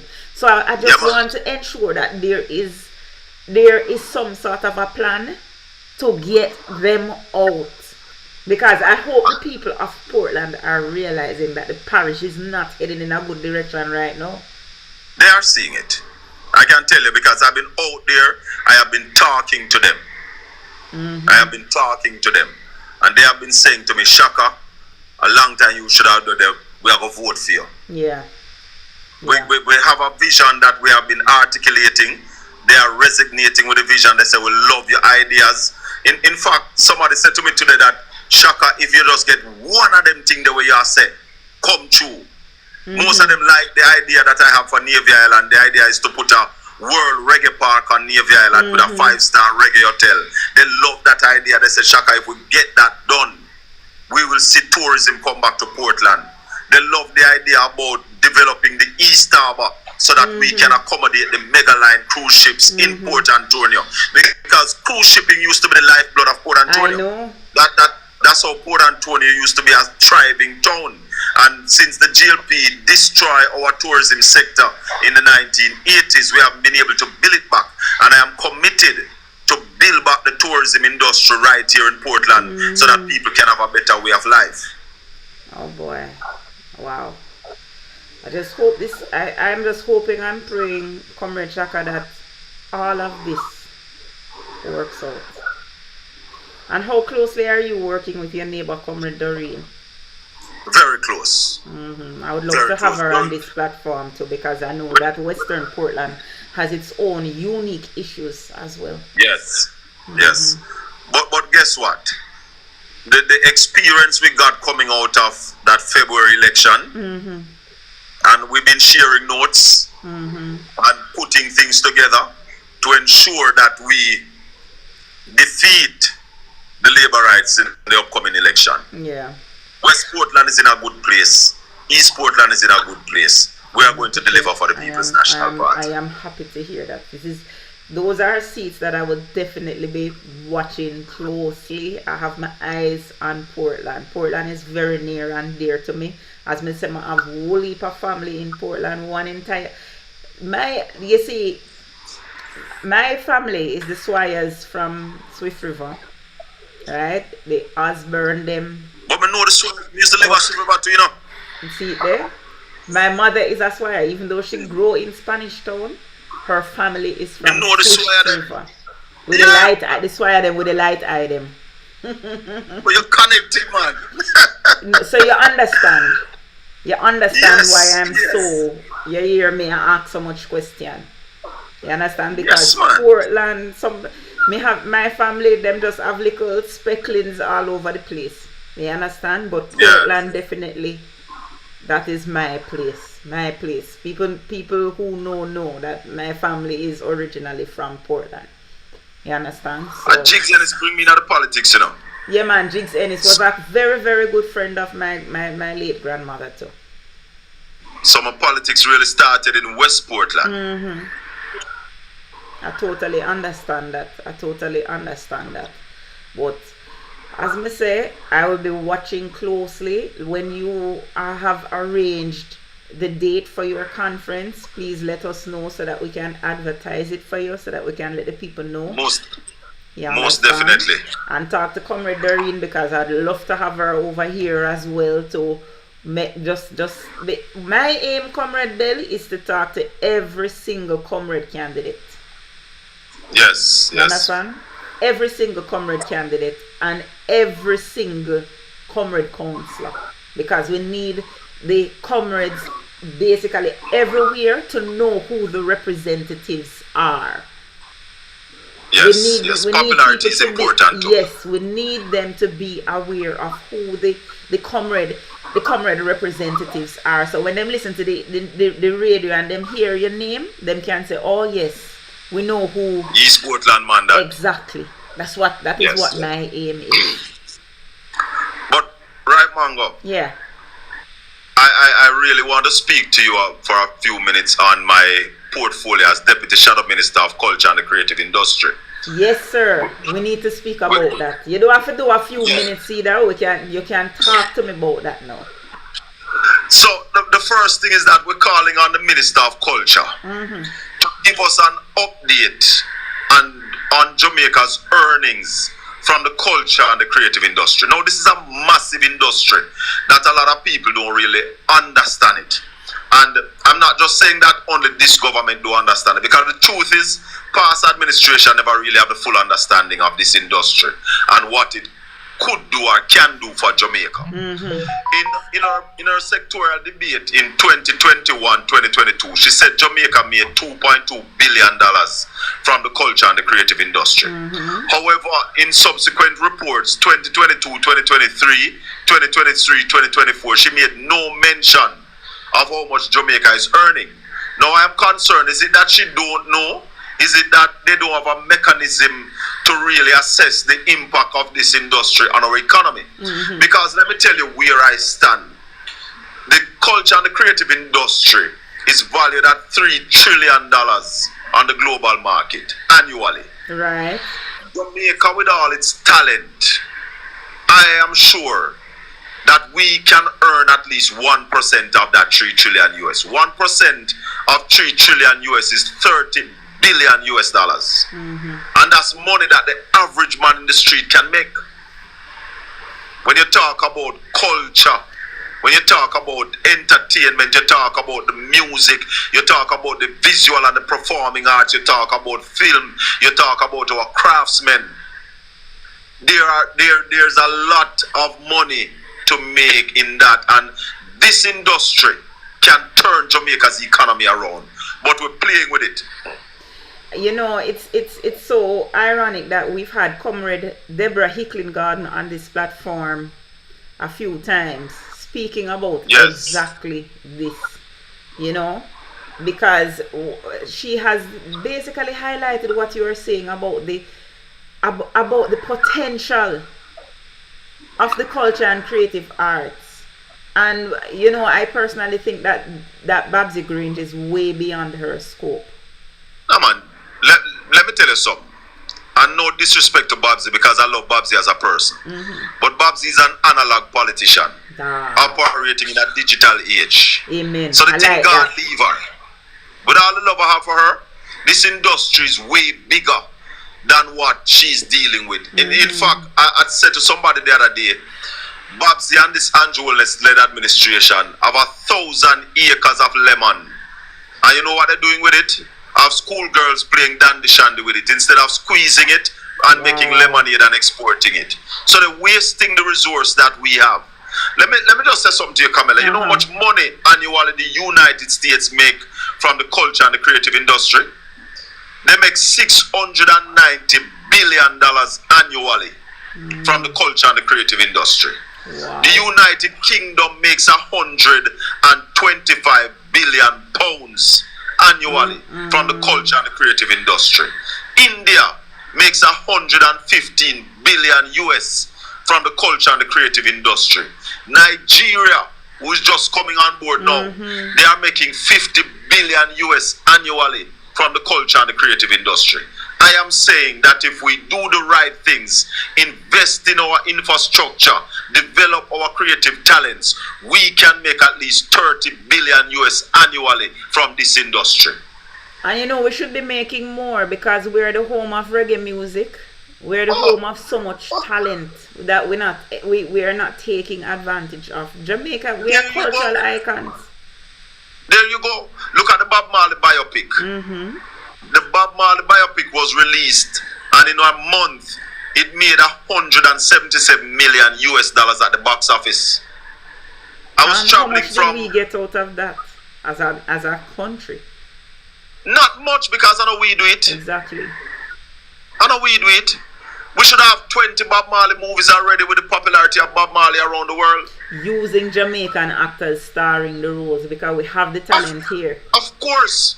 So one of the things that we're going to have to do is start tailor our education to facilitate this industry. We need to start teaching some of these things in school: acting, screenwriting, videography, audio engineering, video engineering. We need to start teaching these in our schools. I'm glad you bring that up, because the infrastructure is there to teach. We have Edna Manley College of Visual and Creative Arts. We have CPTC. I was about to say we have CPTC. You understand? But they are being they are being severely underfunded. They don't look at, in fact, what Babsy said the other day is that culture and sports is a unifying force in Jamaica. But at the end of the day, my daughter is a student at Edna Manley College. I am a past student of Edna Manley as well. A lot of people don't know that. But when I went to Edna Manley School of Dance, my class did have 20, 25, 30 students. We have students from all over the Caribbean coming to Jamaica to study dance, to study art, to study music, to study drama. When I carry my daughter to school, I shocked say 7 people in our class. The entire cohort at Edna Manley 1st to 4th year. Less students that was in my year when I was there 20 years ago. Right, Mango? Yeah. And that is the reason why I'm calling on the minister to tell us what is it that we are making from this industry now. Because a lot of people don't know that the money is in there. And if people don't know, they're not going to gravitate to it. Because I am talking about this industry and how much money it can make. And I am hearing some people saying that Shaka say, if we're going a movie and Uncle 2 movie make a Portland in the last so much years. No, that's not what we're talking about. You're missing the point. It's not just I movies. see some people that the creative industry is the only industry where a 5-year-old can become a millionaire, and some people laugh at me. Yeah. And when I said to them that every child that you see in a movie pays and get big money to play those roles in those movies, and that's what I mean when I said a 5-year-old can become a millionaire in the culture and the creative industry. That is true, and we have seen it. Look here. A friend, I was talking about that the other day, and a friend of mine said to me that when the James Bond movie was here, they paid her son 20,000 Jamaican just to hold a remote and look at a TV. Really? 20,000. I'm saying to her that if you had an agent, he would have get 200,000 to do the same thing. There was a mini-series been filmed in Portland last year called Black Cake.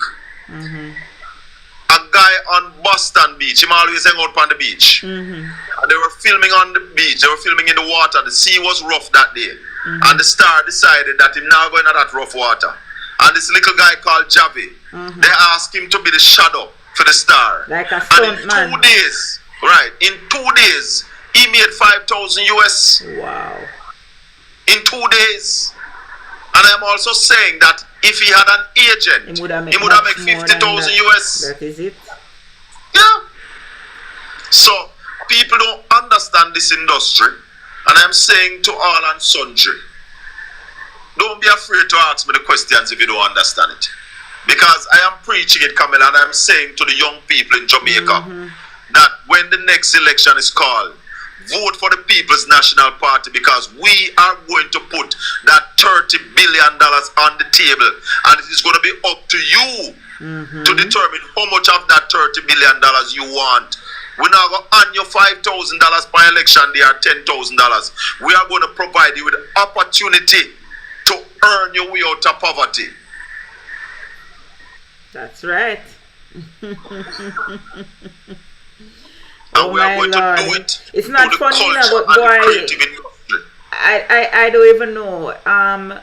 Being somebody that has seen the creative industry, and the reason why I laugh is because I've spoken to so many people who have been connected to the creative industry one way or the other. For instance, we've spoken to Comrade Aluna Samba about the artisans in the markets, as well as Comrade Dr. Ryan Simpson, because that is also a part of the creative industry, the visual artists, the people on the North Coast. There is no tie-in anymore. Because the thing about it, Comrade Shaka, a lot of people who are involved in the creative industry back in the day used to make a lot of money through the hotel and the tourism industry, and that door has been closed. So that is one of the reasons why I was suffering. Product now. A whole heap of Jamaican product made in China come here. That's exactly what Comrade Ryan Simpson said. That a lot of the products that are promoting brand Jamaica are coming from China, and the Jamaican artisans cannot compete with the mass production coming from China. And selling for little and nothing. Yes, and they are selling these things in the little Indian store them. Let me tell you something, Camilla. Uh-huh. If we look around the world and look how people are getting wealthy, and we look at our own people, we realize that we've been wasting time. I like to make a comparison between Will Smith and Glenn Campbell. Yeah. Look at Glenn Campbell's talent and look at Will Smith. But can Glenn Campbell count Will Smith money? No, not at all. And it's not that we can't do it. We can do it. It's just that our leaders don't know what to do. Well, I'm saying to Jamaica now, here is somebody who knows exactly what to do to start making the money from the culture and the creative industry. Because there are some things that we need to do that the government needs to do. There are some doors that government needs to open for Jamaica to start earning its true potential from the culture and the creative industry. It's not a joke talk. What are some of the doors you think? What do you think the government needs to do? What are some of the things that they are definitely not doing? Forgive me, Camilla, but some of the things are not going to spill them in the public. Justice. But let me tell you something. And I'm going to give you an example. Look at culture. I said to somebody the other day that culture is Jamaica's oil. Right. And they laugh at me. And I say, all right.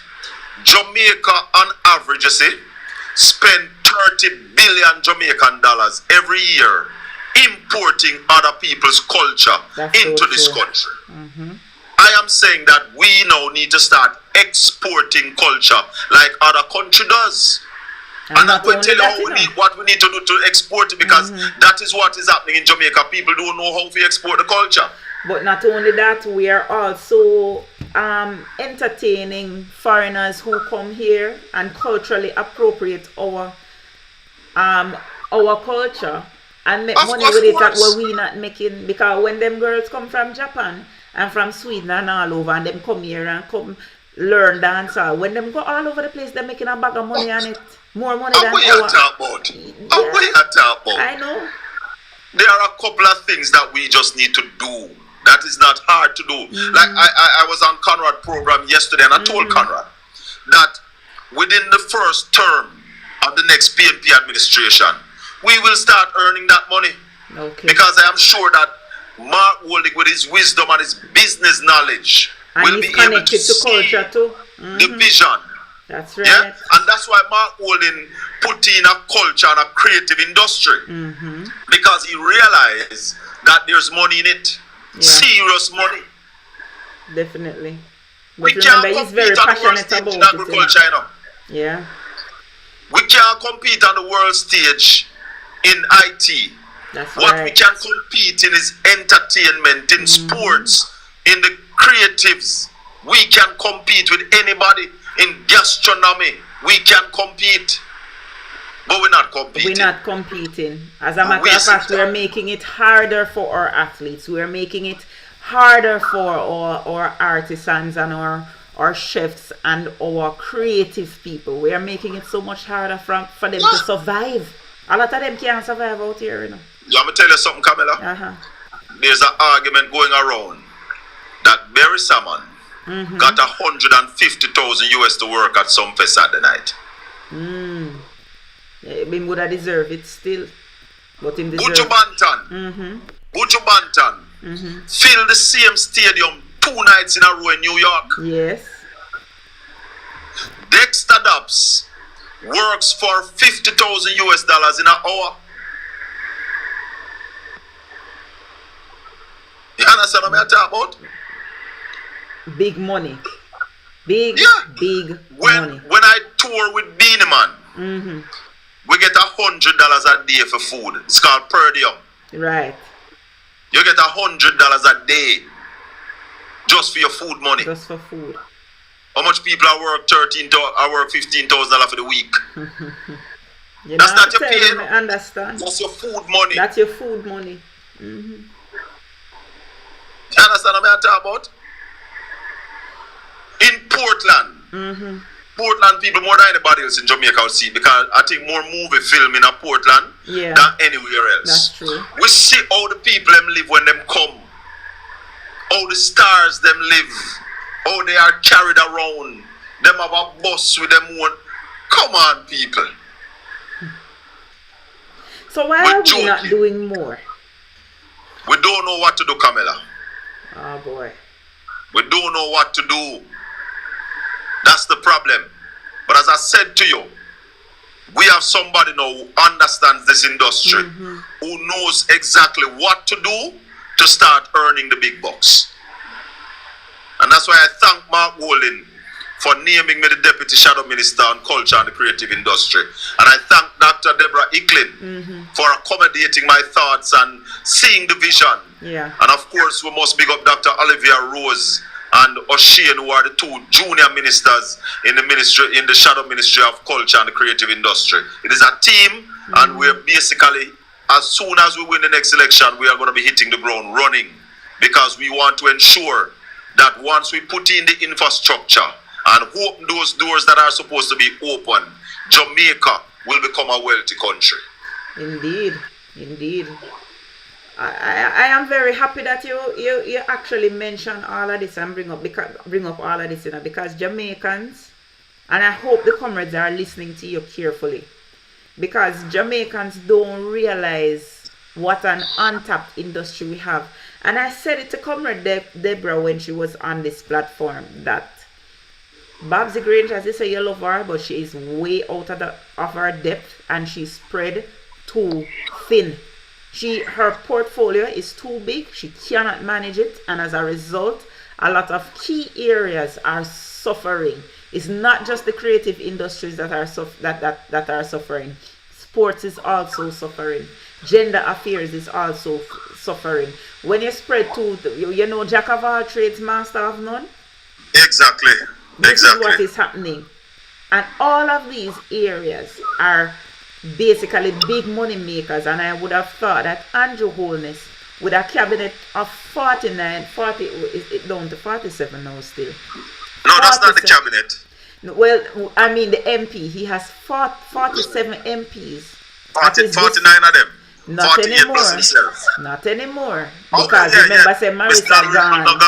Marissa Dalrymple gone and George Wright gone, so it down to 47 technically. George Wright not gone, no, we're coming at George Wright and Labour rights. We know that, me and you know that, but we're talking about what them have out there for sure. So, according to them, Comrade Bell, them have 47. And you mean to tell me, them can't find two good people over there to take these things and pay the kind of attention it needs, instead of having poor, old, tired Babsy all over the place doing this, and she cannot manage. She's under a lot of pressure because everything she is in charge of is failing miserably. And that's why she believed that she have what, seven people shadowing her. I just want to say to her tonight that Auntie Babsy, we're not shadowing you. Doing her we are work. shadowing the portfolios.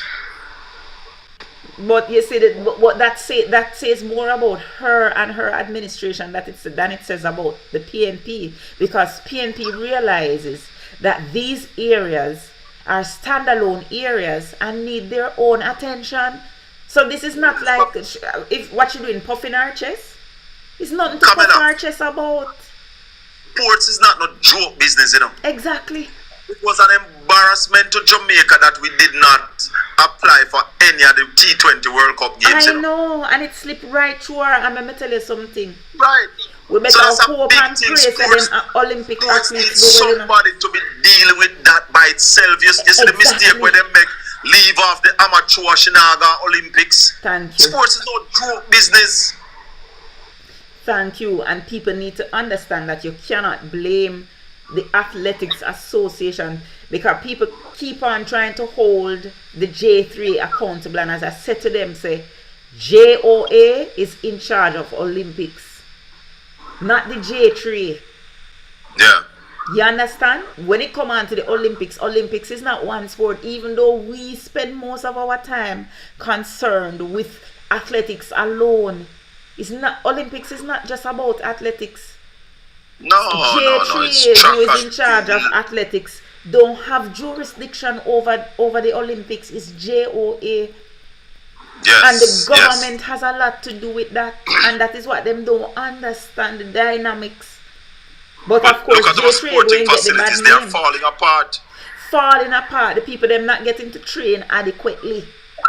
Right? We The don't have coaches one not good getting theatre to. in Jamaica. The coaches not get. There is no funding for the coaches to get them upgrading as much as them can. And I'm not just talking about athletics. I'm talking overall. You are going to see a decline in sports because the things that we need to do to maintain our level at sporting disciplines that we do well in, they are not happening. Well, I guess I hope we soon have a change of government, so we have a change in administration to fix these things fast. We better, and we need to fix them fast. You are so right. I just hope that the comrades are listening.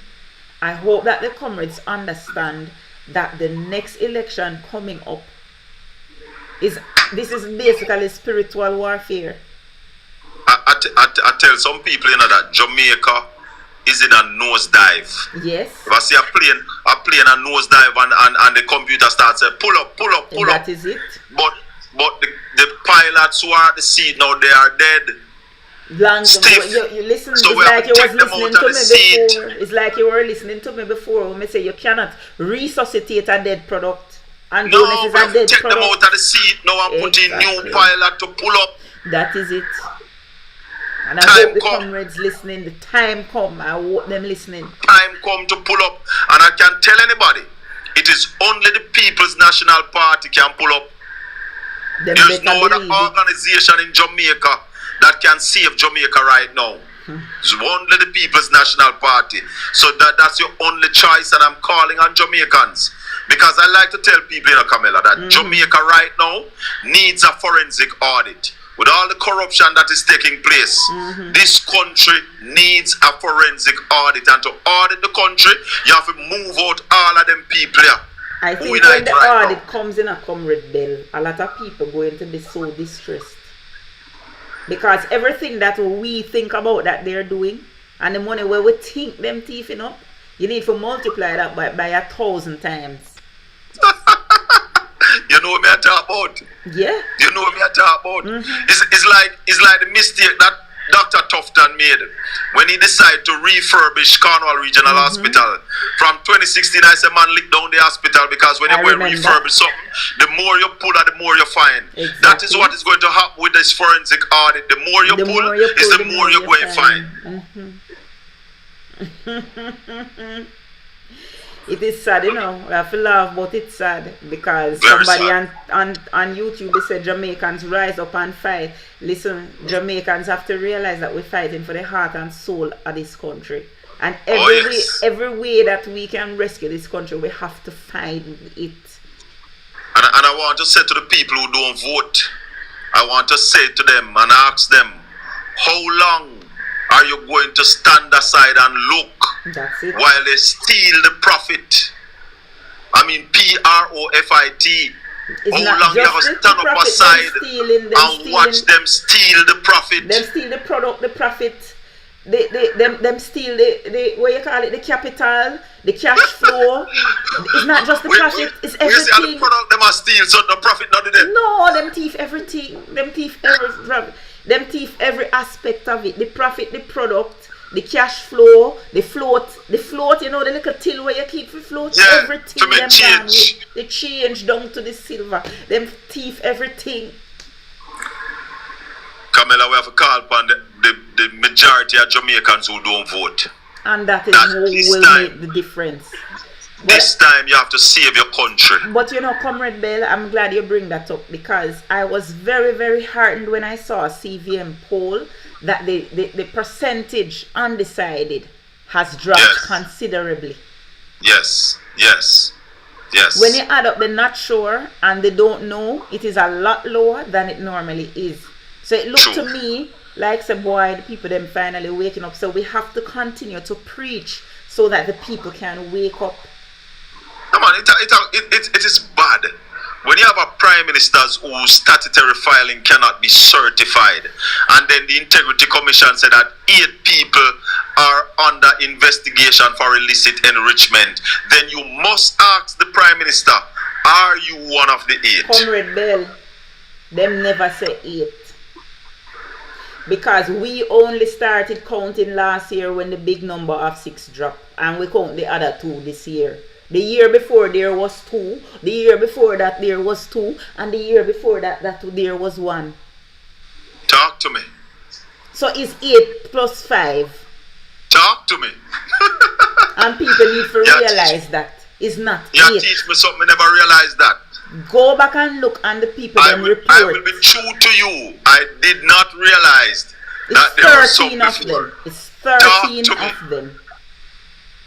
13 of them. Hallelujah. But we just have it as 8 because we only start count when the big number 6 drop. But the year before there were 2. And the year before that there were 2 too. And the first year when Integrity Commission come there was 1. But How we now long look shall on them they something steal there. the prophet while we stand That's aside right, and that look? is it. But Jamaicans need to wake up and realize what is happening. We need to This ain't rescue no the joke. country. This is not a joke, Camilla. It's not a joke. It's a serious business. And if you love Jamaica, if you say you love Jamaica, get up out of your slumber That's right. and answer the call, because the trumpet has sounded, you know.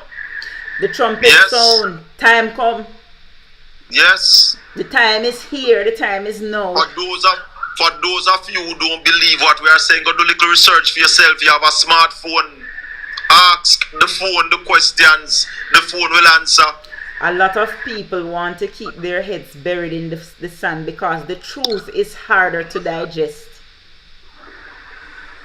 The truth is harder to digest, so them don't want to see the truth. Like the doctor said, the quicker you diagnose the problem, the better for you. That's right. That is right. So Don't all we hide can from do it. is implore the Jamaican people to wake up and look what is happening. We're fighting for the heart and the soul of our country. Yes. We're fighting Yes. for a country that we have with children and with grandchildren can inherit. When them people are done with the country, there is nothing left.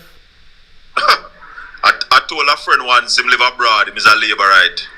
And I'm always about the GLP. I said to him that, you know what is going to happen? You're going to be coming to Jamaica on a flight. And when they come over Cuba and say we're starting our final descent into Jamaica, the pilot going to say, but we're not seeing the island. That is right. Because we owe them money and thief, then go and thief all the whole island. Them going to thief all every aspect of the island. You're going to hear the pilot say, but hold on. We're not seeing Jamaica, it disappear. Jamaica missing. Think a joke. Everybody are trying to fool them pocket. How can you start the refurbishing of an hospital? The people say them fooling them craw. It's them say so. No we. Them say them No, fooling them craw. When them a take craw can't hold it, Camilla. Them a fool them house. How can you start the refurbishing of the Cornwall Regional Hospital for $2.7 billion and reach at 20 billion? 20 And I tell people say I know nothing. And You're expect crazy. people to listen to this foolishness. You crazy? Anywhere else in work, they're losing work already. But look what is happening in the US with this whole Trump issue, and look how quick the lady lose her work. The Secret Service lady, she lose her It's work. only Jamaica these things go on. Big party shop. No, sir, party shop run better than that. No Yeah, matter my with the people them are run a little party shop, they run a party shop tighter than that. Because if they make them a kind of mistake, then have no shop. Exactly. See, Pastor Rick is saying mining has increased every quarter. A lot of unearthing of the wealth from the soil. Said you're right about it in a Comrade Bill. Soon there will be no Jamaica left. Because them are mining How we every have to street. afford? You think them money I play? My God. grandfather used to tell me, say, PNP thief with fork and GLP thief with backwoe. Jesus. My God. It's not no joke business. Oh boy. But we have to start educating our people, and program like yours, my dears, will do a lot in educating the people of Jamaica, informing the people of Jamaica, because they don't want people to get this kind of information. Exactly. You know? They don't want people to hear the truth. That's why Andrew say him coming after we. Well, my mother tell, well, them come after me already, you know. I used to work on a radio station, you know. Me and too. them tell the owners them for the radio station, say if you not take off that man off of the radio, you know, we not renew license, you know. Yes, man, them do the same thing with we too. Remember, so we did that on New Start too, you know. Where is New Start now? Alright, so them not play. Them don't want the truth to be out there. Exactly. But my mother always tell me that the truth is an offense. So if you talk the truth, you are going to offend people. Never a sin. That is one of my favorite quotations. The truth might be an offense, but it's never a sin. No time. Exactly. No time. Boy, I'm glad I get to have this conversation with you though. Blessings. Yeah, man. And thank you for joining me. Thank you for telling me about what is happening in Portland, and more so telling me about drawing the attention to the creative industries, the culture and the creative industries, so people can hear what is going on. You know? Well, sounding that is the really alarm. what I want the people to look at, you know, Camilla, because we don't have to be a poor country, you know. Exactly. We are a talented people. We have talent. And just look around you, the people who bring them talent to the fullest and see how much money they make. Look at Chris Gale. Yes. Look at Marlon Samuels. You see in both. Yeah. Look at the Beanie Man, the Bounty Killer. The Bujo Band. They are living well, and them not make half of the money where them supposed to make. That's right. Because our leaders have failed to really develop the culture and the creative industry to really put us in a place that we can export culture. Yeah. That's right. Just Google it. Ask the Google how much money Jamaica make from the culture and the creative industry. How much the other countries make, and it is there. And when you look at it, don't they have are not the talent. countries don't pack the punch where Jamaica make it so they are much not money. as talented as us. Exactly. The largest stage show I've been to, Camilla, was in Belgium. Reggae show in Belgium. Over 100,000 people paid to come in our cornfield in Belgium. A show called Reggae Hill. You see white people come and skank to reggae like crazy. They How want our much culture. known artists does Belgium have? Them not have no reggae artists. Them don't have no artists, period. Eh? Them don't have many artists, period, reggae or anything else. Right. All of the artists on the show came up from Jamaica. In fact, there was a group that came from, I think, St. Vincent, when they Midnight. I play some real rubber dub reggae. That's it. And they are not Jamaicans either. But I'm just saying to my people that we have what it takes to be a wealthy nation. Exactly. Somebody is asking you how long has the trees along Sansan has been trimmed and why. So I want to ask Ricardo if you are the MP or the councillor. Because somebody asking you this, and I mean you are the political representative for the PNP, but you are not elected. So but let me tell you, the trees along Sansan needs to be trimmed. The hurricane rip up a few of them. But one of the problems that we are having, Camilla, is that, and not just in Portland, but right across Jamaica, we should not have any trees that is able to fall on the road. That's right. We don't have no trees so near to the road we can drop in at the road. Because that tree can drop in your vehicle and kill you. It happened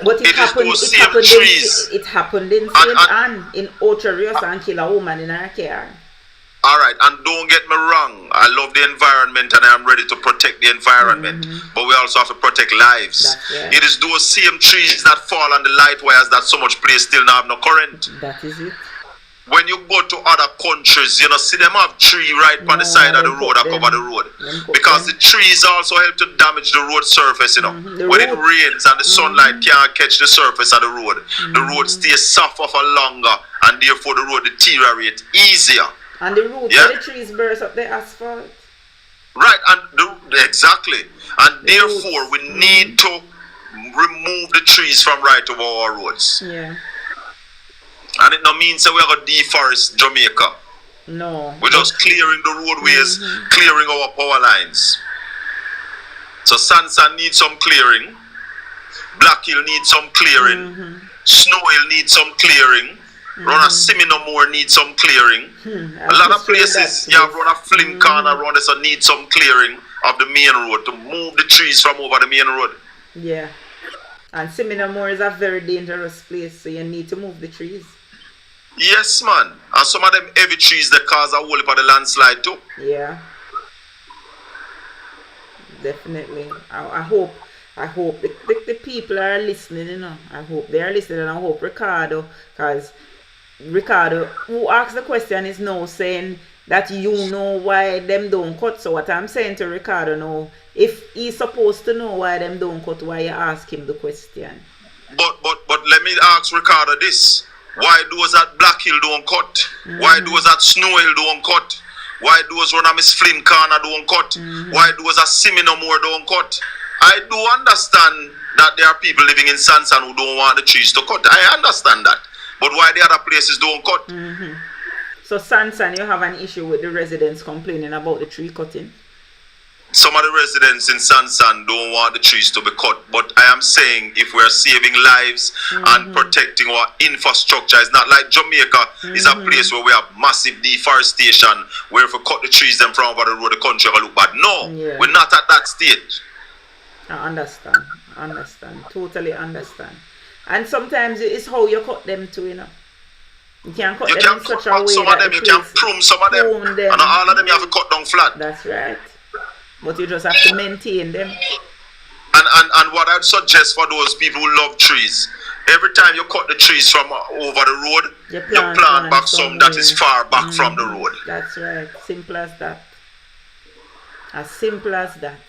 It's something that up to this morning I had a discussion with Stephen Shaw about it. Yeah.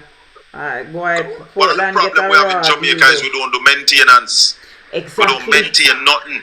And then it costs us a whole heap of money. Oh boy.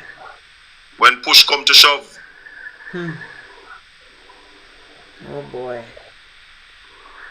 You're so right. I'm glad you spoke to me about this, though. We had a very meaningful discussion, and I hope that the comrades enjoyed it. I hope that your people from Eastern Portland were listening. You understand? I hope so. I say also now I understand Ricardo is saying that you share different parties. So this is your brethren who share different parties. I wonder if Ricardo brown that. It looks so. It looks so. He share different party from you as your brethren, but listen. But even though we share different party, Ricardo know that I'm the better candidate. Well, I hope Ricardo does the right thing. And would be the better representative. There you go. I hope Ricardo understands that the people deserve more and better. Him know that, man. I saw him the morning after the hurricane, you know. And when I saw him said, boy, Shaka, you always a beat up body, always there before our people. Well, I hope that he will make the right decision, because sometimes you have to put the country before politics. Sometimes you have to do what is right for Jamaica. Mr. Ray, well, it seems to be the same person, you know, Comrade Shaka. I hope, Ricardo, you do the right thing for Jamaica. Put Jamaica first for once. Put Jamaica above the partisan politics. Him know they don't have Portland at all. They are just in Portland to take what them can get and leave. To scrape. Them not. To scrape. They're there to scrape. Yeah, man, them not in here for the betterment of Portland, because I said to somebody the other day, Mr. Portland, they have for over 17 years and have not delivered. And him a beg one more term. When more deliver another one more term? Him can't deliver not more. Destruction. Him and him wife together is 22 years they have been here. 22 years together. What have they delivered for us? Destruction. Destroy the parish. Destroy the entire parish.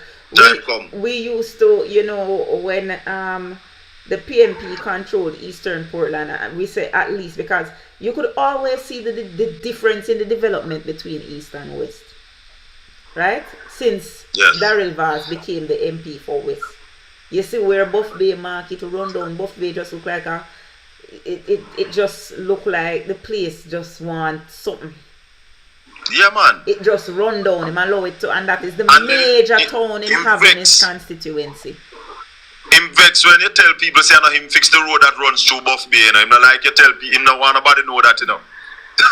Yeah, because him want people to think say it's him and not PJ Patterson. No, the road that runs through Buff Bay is the North Coast Highway from Nick Grill to Bryans Bay, Port Antonio. Built by the most honorable PJ Patterson and the People's National Party-led administration. Me know that. Daryl couldn't trick me. Daryl couldn't trick me. And I just want to remind them also, Camilla, that the road that is fixing from Harborview to Port Antonio, the piece from Hector's River to Mansion Hill, from Long Road, all of that we are fixed now. All of that money was sought by the most honorable Portia Simpson Miller. Yes. All them do water down Portia project. Because the project should have been much bigger than it is now. All they've done is scale it right down to nothing. Right. No, I was just about to tell them that is 3 times this government take money out of it. 3 times they took money from the money that Portia got to do the road. Because remember, it was supposed to be a new road from Harborview to Port Antonio. And them scale it down. But hold on, you're the Prime Minister the other day. Say I'm going to build a bypass from Port Antonio to Boston. But the only thing about it is, at least him admit that the drawing was already in the plan for the new road. So, him take it with one hand and give back round on one next side with another hand. Oh boy. Them think them too smart. What they're doing is basically trying to outsmart the people to make it look like they are the ones coming up with the ideas. Yeah, man. Them not have no ideas, man. Them not have no ideas. Run out of ideas totally. They are visually bankrupt.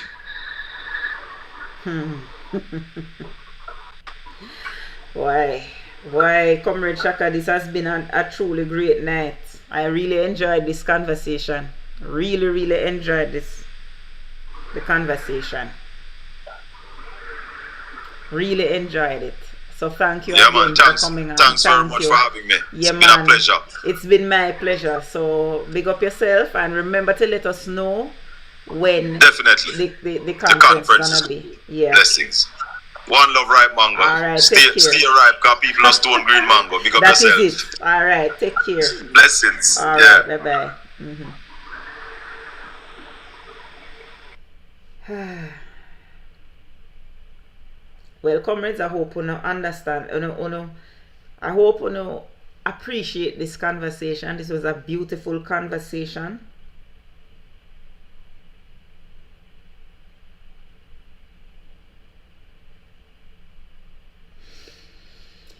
My son flight get cancelled again.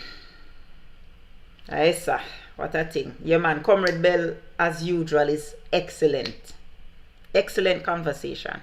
Very informative, Comrade Natalie.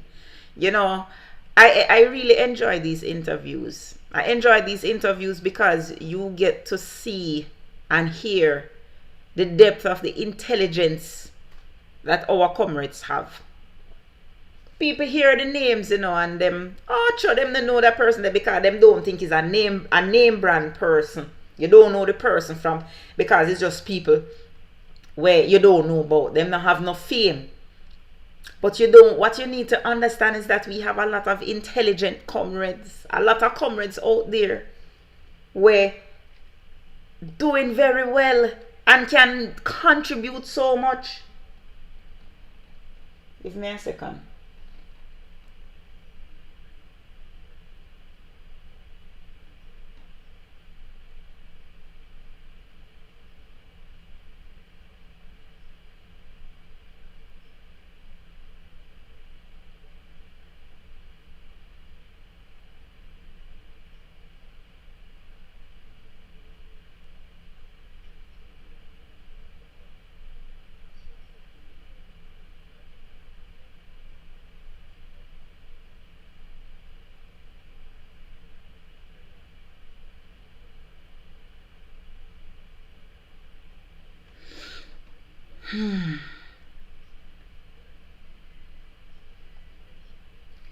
My son, Lord, traveling at this time is a mess.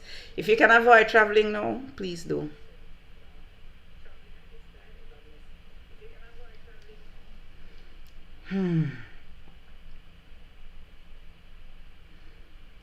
Listen, if you can avoid traveling now, avoid it, because from them have this crowd strike thing. It's like, believe me. Listen, he's been trying to leave where he's at from yesterday, book him flight, have him flight, him connection, everything, and cannot get out. From last week when them have the total meltdown, it wasn't even Delta he's flying American. It's American him flying. You would have never know. It's the weirdest thing. It's like it just set back everything. Like, yo, if you can avoid traveling now, avoid it. Trust me, it don't make no sense, because you're going to be stuck. Because him stranded now, you know. Him literally stranded in the middle of nowhere now. You understand? My poor, and it's not like him near me when me can say, boy, come down to me. He's not near me. So I don't even know what to, I don't even know. Listen, I see the news about Delta. Natalie is asking if Comrade Bell is the person that Warmington disrespected. Yes, Comrade Natalie, he's the same person. The same Colin Bell who was fighting for the rights of the people. Let me tell you something, comrades. I'm telling you something. We need to find a way to wake up the people of Jamaica. The people of Jamaica, them asleep. Them not. When we talk to some of my people, my friends who supposed to be intelligent people, you realize that them totally lost. You realize that they are totally lost. They are totally lost. Them not know what o'clock a strike, and these are supposed to be intelligent people. You know, a few days ago, I had a conversation about Jamaica having the highest crime rate in the world. A lot of people don't know that, you know, the highest murder rate, and we have the 4th highest crime rate in the world. A lot of people don't know that, you know. A lot of people don't know that Jamaica's crime rate is high. A lot of people compare, and what hurt me is that people are supposed to, I just assume that people intelligent. I just assume that people intelligent. Because people are saying, oh, you always say US this and US, more people in US dead than Jamaica. And I said, listen, all of these things are measured as percentages. You measure the crime rate is crime per 100,000 people. The murder rate is how many murders per 100,000 people. That is how you standardize the measurement. That is how you standardize the measurement. So when Jamaica have a crime rate of 65 people per 100,000 dying per year, you cannot compare it to an America where we have 7.8 people per 100,000 dying per year. Because America have 300 million people, Jamaica have 2.5, call it 3 million people. So how you going to compare when Jamaica is a little... Listen, there was an article in today's Gleaner said Florida, well I heard it on the news, Florida alone is now at 23 million people. So how are you going to say, well, more people die in Florida than in Jamaica? Thank you, unfriendly. It is per capita. That is what you call the measurement. And a lot of Jamaicans don't understand this concept of per capita, you know. They don't understand that Jamaica has the highest murder rate in the world per capita. Come and tell people, say, boy, Jamaica give me PTSD sometime. Because everybody knows somebody who has been murdered. It is not healthy. Even Haiti with them civil war, it is nowhere as bad as us. Haiti not even on the top 10 list. Me hear Sir Peter about it already, because people, me always saying that people don't like to listen to people who them know to get information from. Them like to listen to strangers, especially Jamaican people.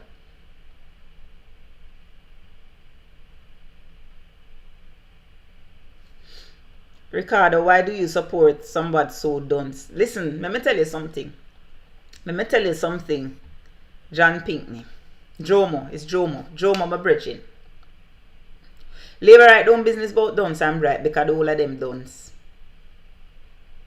The whole of them dunce. So them no business about who dunce and who bright. You can't argue with a dunce person about who dunce, you know.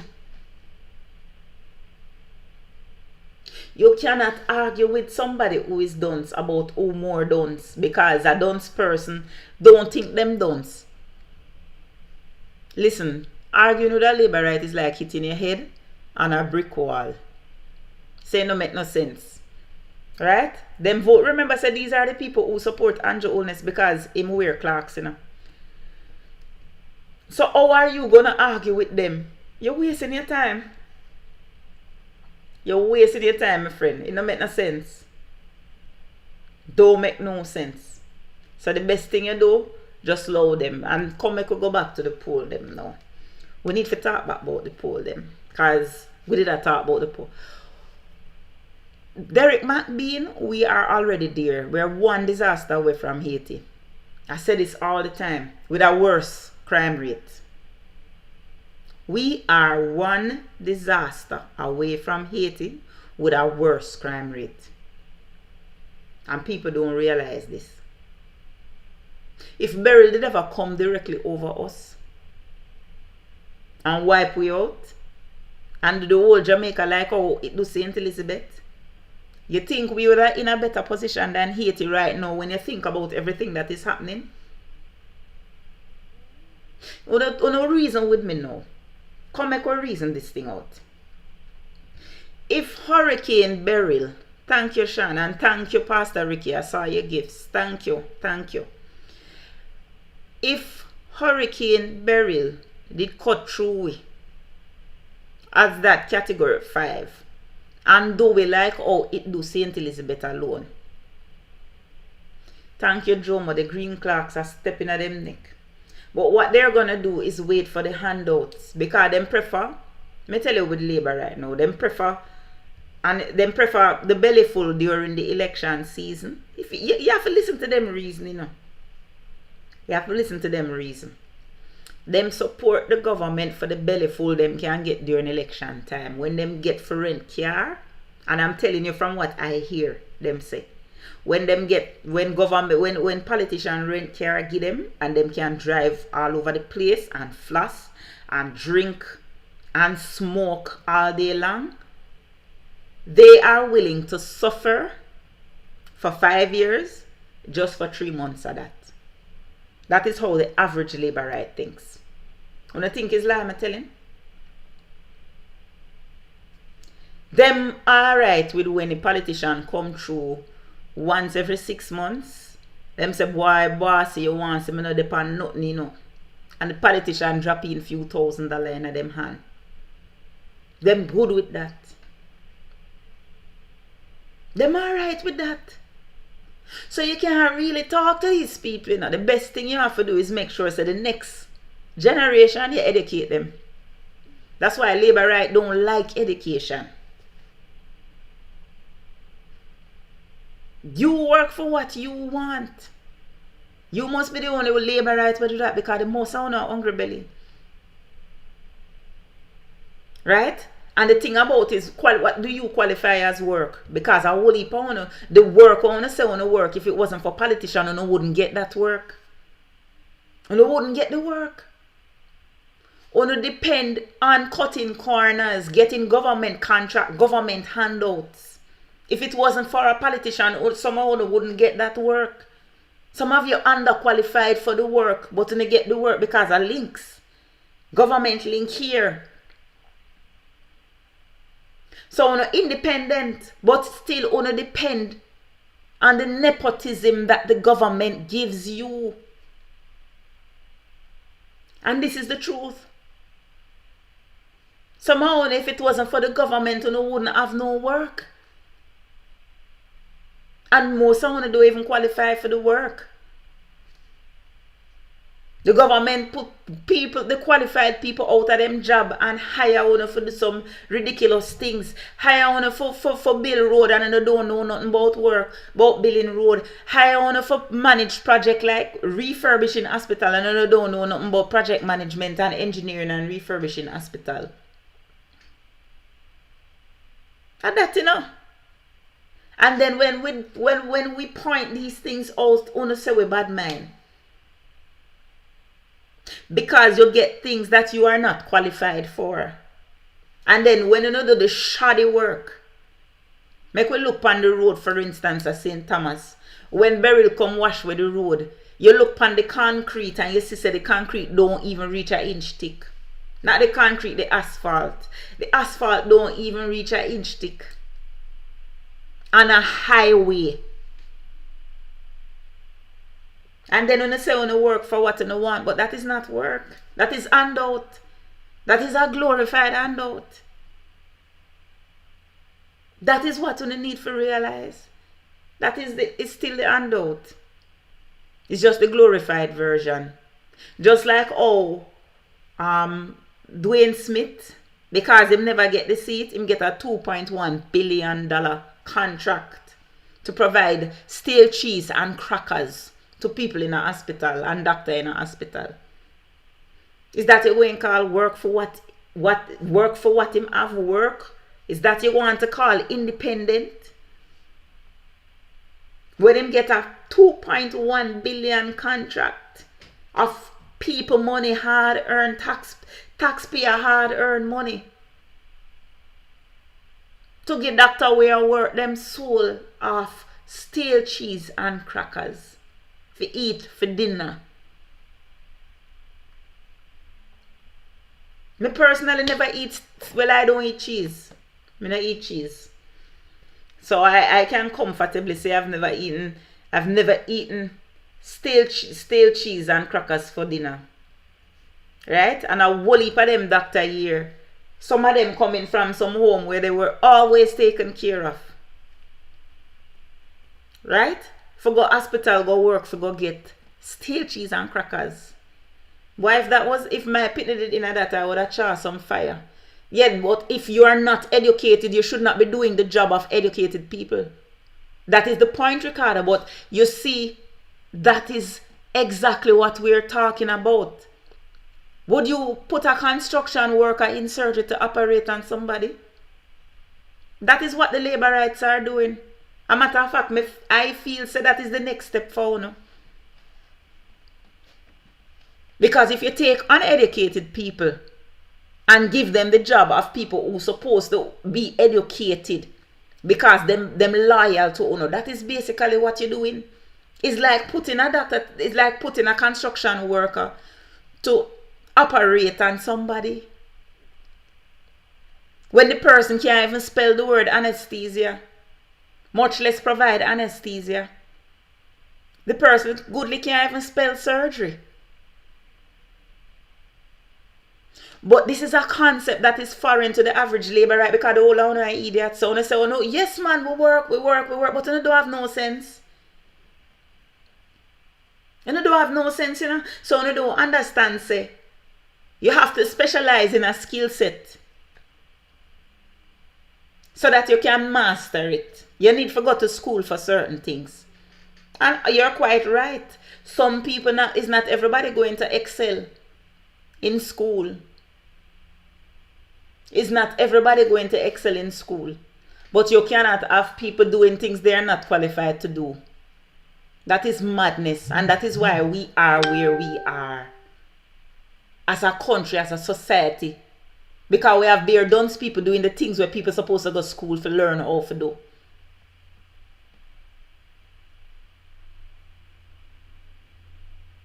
But I say it all the time, I am not surprised. And you know why I'm not surprised? I am not surprised because JLP start out a bad man. JLP start because the uneducated Bustamante thought that he was good enough to leave the country even though he is functionally illiterate. That is how JLP started. You know, remember that at all times. Remember at all times that JLP start out a bad man. JLP was formed out of bad mind. Thank you, Ron. JLP was formed because I can't even call him semi-literate, a functionally illiterate person thought that he should be the leader of the country and not his cousin who helped him out of every little shit him get himself into. Remember, say every time them lock up Bustamante, no man get him out of trouble, you know. And because a press button and bad mind, him turned upon him cousin who was helping him all along. And that is how the JLP formed. So if you can take up yourself as somebody who's supposed to have a brain and follow somebody who can't even add, can't even spell, then something wrong with you too. You must be done to follow a dunce person. It's like ANJU Oldness now. I tell you all the time, how can you follow somebody who them used to call backward at school? If them used to call it backward, they must call it that for a reason. I ain't following you. Bustamante was functionally illiterate and friendly. It is no surprise. So how can you follow somebody who cannot read to start a party? To do what? To run a country? Somebody who cannot read? How that makes sense? And this is what boggles my mind. And then, so you realize that the whole of them are equally as stupid or even stupider. Because you must be damn stupid to follow a stupid person. When you think about it, make a reason now, you know. Because we soon go back to the poll. We soon start talking about the poll. But we are reason now. We are reason. Who would be, if you had a choice about the person who should run your country, if you had a choice to put together the characteristics of the person who should lead you and run your country, what characteristics would you choose? Bear in mind that the laborites, the characteristic where the laborite choose, it was clerks on foot, clerks pan foot. Remember that the laborites chose as their parameter clerks pan foot. So may I ask the rest, I want to know, if you had a choice, sugar and spice and everything nice, but Ricardo, I never choose who did best for the job, because you choose Anne-Marie Vaz, who thought that there were 13 parishes in Jamaica. Is that really who you think is best for the job? Somebody who is really she is also functionally illiterate. And you think if you think that is the best for the job, then the problem is you. If you think that is the best for the job, you know, you take your country where you live and you want to raise your kids, and you put in place a government that is composed of functionally illiterate people, then I hear the problem, boss. Because me see your type like earlier in the life, say, boy, you'd have vote for her again. She's a hard-working MP, yet she cannot be seen. We are all a reason in a labor right. We are all a reason. If she was a hard-working MP, why are people blocking the roads? What? Something wrong with them brain? Why is it that, and we're not even going to talk about BERYL alone.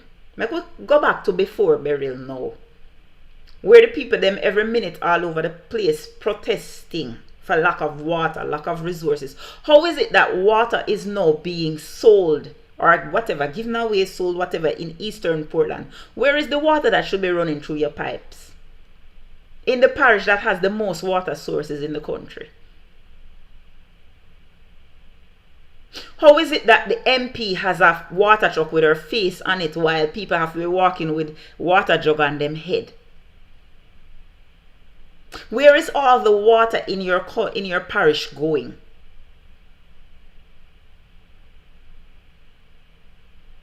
I know you're going to say it's the comrades them organize the roadblock. I know you're going to say that. But you have to remember that most of the comrades live in East Portland. And they took a chance and gave a laborite a chance. And now they're unhappy. So what does that tell you? Because remember, you know, East Portland was always in the column of the PNP. And even though Comrade Damien Crawford got the most votes of any PNP in that parish when PNP continuously win. Somehow, miraculously, JLP won it. Miraculously. So now that the JLP has it, how is it that so many people all over the parish are unhappy? And that may I ask. Prince Mood, this is what I'm saying. Sometimes when you talk to them and you realize all them reason, you have to understand, say, you can't really expect much of them, you know. You cannot expect much of labor rights because them reason on a level that don't make no sense. And I could have never see myself as a labor right. I could never in this life see myself as a labor right. Portland's Place TV is saying that the roadblocks were done in the strongest JLP division in Portland. I think Fairy Hill, was it Portland Spice? Was it Fairy Hill? I know I saw roadblocks in Fairy Hill. So, you see, it's not everybody who can trick, you know, because we are work through the thing. No, because you see the reason why, before them accept the truth, them are going to come tell you about your parts and your mother and send you up under woy. So, Ricardo, comrades were able to go into Fairy Hill, the JLP stronghold, and organize roadblocks. Is that what you're trying to say? Because me know me did see Fairy Hill, and I don't know a Fairy Hill being a PNP place. So are you trying to convince all of us here that the JLP bastion in the parish, comrades went in there and organized a roadblock? So where were the labor rights who lived there during this roadblock? Where were they, Ricardo? Where were the labor rights? You can't fool me, you know, you can't trick me. Because unless you weren't listening, just remember, say, my family come from Portland. Me have family from East Portland. Me have family from West Portland. So you can't really trick me. You understand? So, I want to know now. Did the comrades go into Fairy Hill, the JLP bastion, and organize those roadblocks? And if that is question 1, and question 2. If the labor rights were so happy with them MP, how is it that they allowed these roadblocks to go up? How them never move? How them never run out the comrade them? Because as Portland Spice TV say, PNP has never won Fairy Hill division. So I am asking you now, if PNP got into Fairy Hill division, the labor right stronghold of PNP division. So where were the labor rights, Ricardo, to take down the roadblock them? Since the PNP in Fairy Hill division put them up, why the labor right them never take them down? And that may I ask you, where were the labor rights to remove the roadblocks? Because you now make no sense right now, you know realize that you're round and round in circles. If the labor rights were so happy with the conditions, how comes when PNP put up the roadblocks, the JLP, them never take them down and run them? Because I'm sure say if PNP never win Fairy Hill yet, there are more labor rights there than comrades. So therefore, if the labor rights were so happy, then them should have simply removed the roadblock and run them and say, well, no, I do. Oh no, I disrespect Miss Anne Marie. Foolishness to no attack. What you need to stop doing is assuming that everybody is as stupid as you people. Because the rest of we not stupid. And those things, you might be able to fool your supporters with those things. But the average Jamaican, smarter than that. You can't tell them something that to the average Jamaican and expect them to listen to you or take you seriously. That now cut it. And what is now?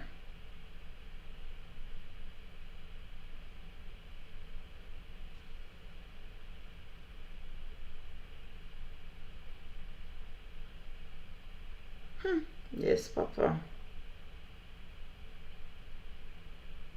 So then put him back.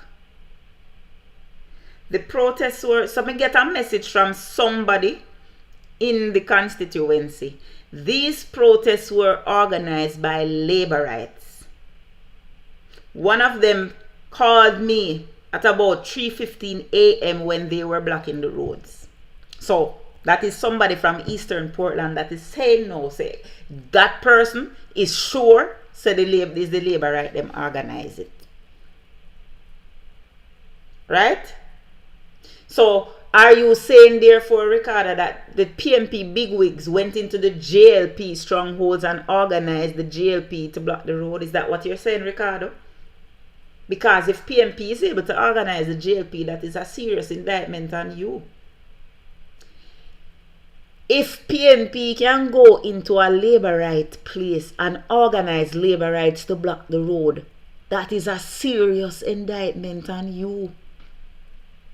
It tells me that the laborites are unhappy. If a comrade can go into a laborite, imagine now, make we say, let me find a name. Make we say Bonnie Witter go into Tivoli Gardens and organize a protest against Desmond. You think that could have happened? Talk to me. Talk to me. Do you think that? No, but you're fooling yourself, Ricardo. You're not tricking anybody else on my platform because it's intelligent people me deal with. Are you telling me that somebody like a Bonnie Witter can go into TG and organize the Tivoli people to protest against Desmond McKenzie? Because basically that is what you are saying is happening in Fairy Hill. It's something like that you saying, you know. So that a comrade can go into Fairy Hill and organize the strong Rockstone laborite them to block road against them MP. And that you say. And that no make no sense. And then you try to soothe your own soul by telling yourself, say a lot of comrades live in Fairy Hill. Are you telling me, say the comrade them can come out and block the road and laborites sit down there and watch them block the road in the laborite stronghold? And is that what you're trying to say? You might make sense to yourself, you know, but you not make sense to the rest of us. You need to ask yourself that, Ricardo.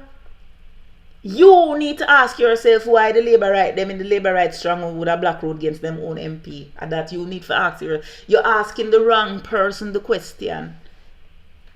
But the Nile is more than a river in Egypt.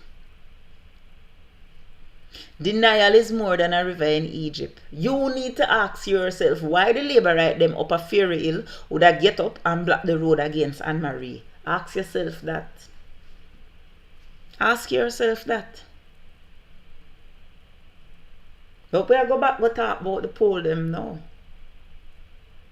I'm going to go back and talk about the poll them. So we talk about the positive and we talk about the negative. We were actually about to talk about the voter intention. We need to talk about the voter intention. And as I said to Comrade Colin Bell, what I notice is that the not sure number has fallen. When I see where the not sure number is now, remember where the not sure used to be now. Look at the numbers, comrades. Voter intention, the part at the bottom. PNP 34, JLP 27. We'll get in the calculators and do the maths now. How much is 34 plus 27?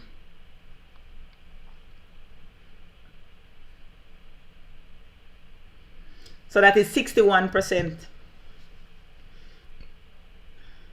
61% of the people sampled intended to vote. Have you ever, when last you ever hear 67% of the population say them going to vote? And remember now, a poll is a snapshot in time. A poll is a snapshot in time. And it is basically as you use a sample size. So I'm asking you now, This is a 61% voter intention. That is a very high voter intention. So I'm going to ask you this now. You know what happens when the voter turnout is high? Let me see if you're not bright. So now come talk to me now, comrades, because tonight we're going to learn. When the voter turnout is high, what does that mean? Let me see who bright. I want to see who is brilliant. When there is a high voter turnout, what is the intention? Normally, the incumbent lose. People are voting out a government. When so much people decide to them or come out to vote, is them voting out a party. So this alone supposed to worry the labor rights. When so many people have said that they are going to vote. I am going to find the last poll, Dan Anderson poll that was before this, because they're not sure. You see where the not sure percentage is? Less than 20% is what, at 18%. Remember, so not sure normally well up in a 20-30%, and not voting is always there too, you know. People who say them not voting, see, you see where the none is now? 18.9%. So you only have a combination of 36%. Call it 37%. 37% of the population says that they are not voting. So this is like a flip. When you remember, you know, I'm telling you all the time last night, I'm telling you, say, my daddy is a statistician, my daddy is a demographer. So normally when I see the number, I have to analyze them. Remember, what this is saying is that it's a total flip. So you are going to have 61% of the population who decide that they're going to vote. And 37% say them not voting. Remember, I say it did flip the last time, you know. Remember the last general election, we had a 37% voter turnout. 18.9 and 18 is 36.9, that is 37%. And those are the people in the don't know and none category according to me. Me show you. Make I show you so you can follow. See it there now. YouTube, you are already seeing it because it has been scrolling. YouTube, that one they want to look on. The one where said PNP 34.3, JP 27%, or is 19.8. See me hide them that. I have the glasses and now put on the glasses, you know. So not sure is 9. Come I could do the calculation over. Come I never even see that. Not sure is 19.8 and none is 18.9. So the number they know. 19.8 plus 18.9.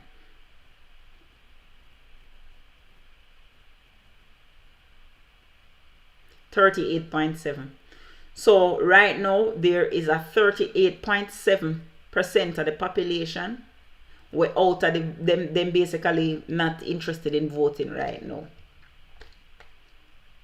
That is a much lower number. Wagwan Andrea. That is it, Lisa. That is a much lower number than what we used to.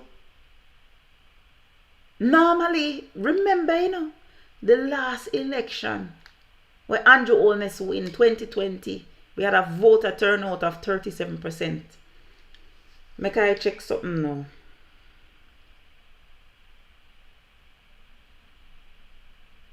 I want to check something.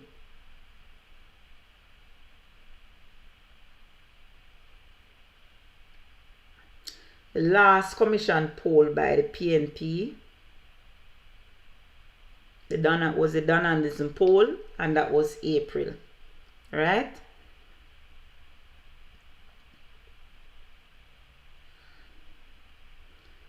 So April 30th, April 29 and 30th, everybody have the headline, PNP have a sizable lead over the GLP, right? So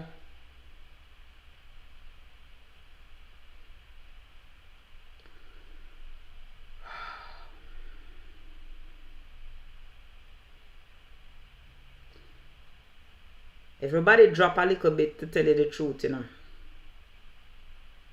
But the lead is still there. It's basically the same lead. The lead hasn't changed. 7% lead. My side, we have to go improve the lead, you know, according to Dan Anderson. Right? We have to widen the lead. So this was local government. In all fairness, this was a little bit after the local government. And this is after a sustained attack. So we have to know, step it up a gear, step it up another notch. Because the gap hasn't changed. So they have now thrown everything they have had at us. Them throw everything at we know. And them still can't change it.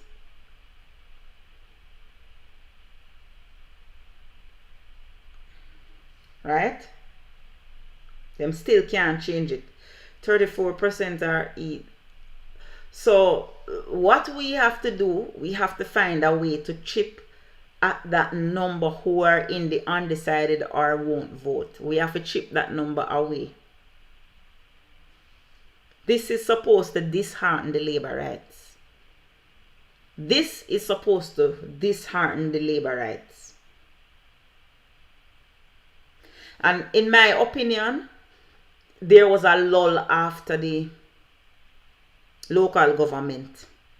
Them just come down after the local government hike. I remember, you know, when comrades realized they will win and there was a high.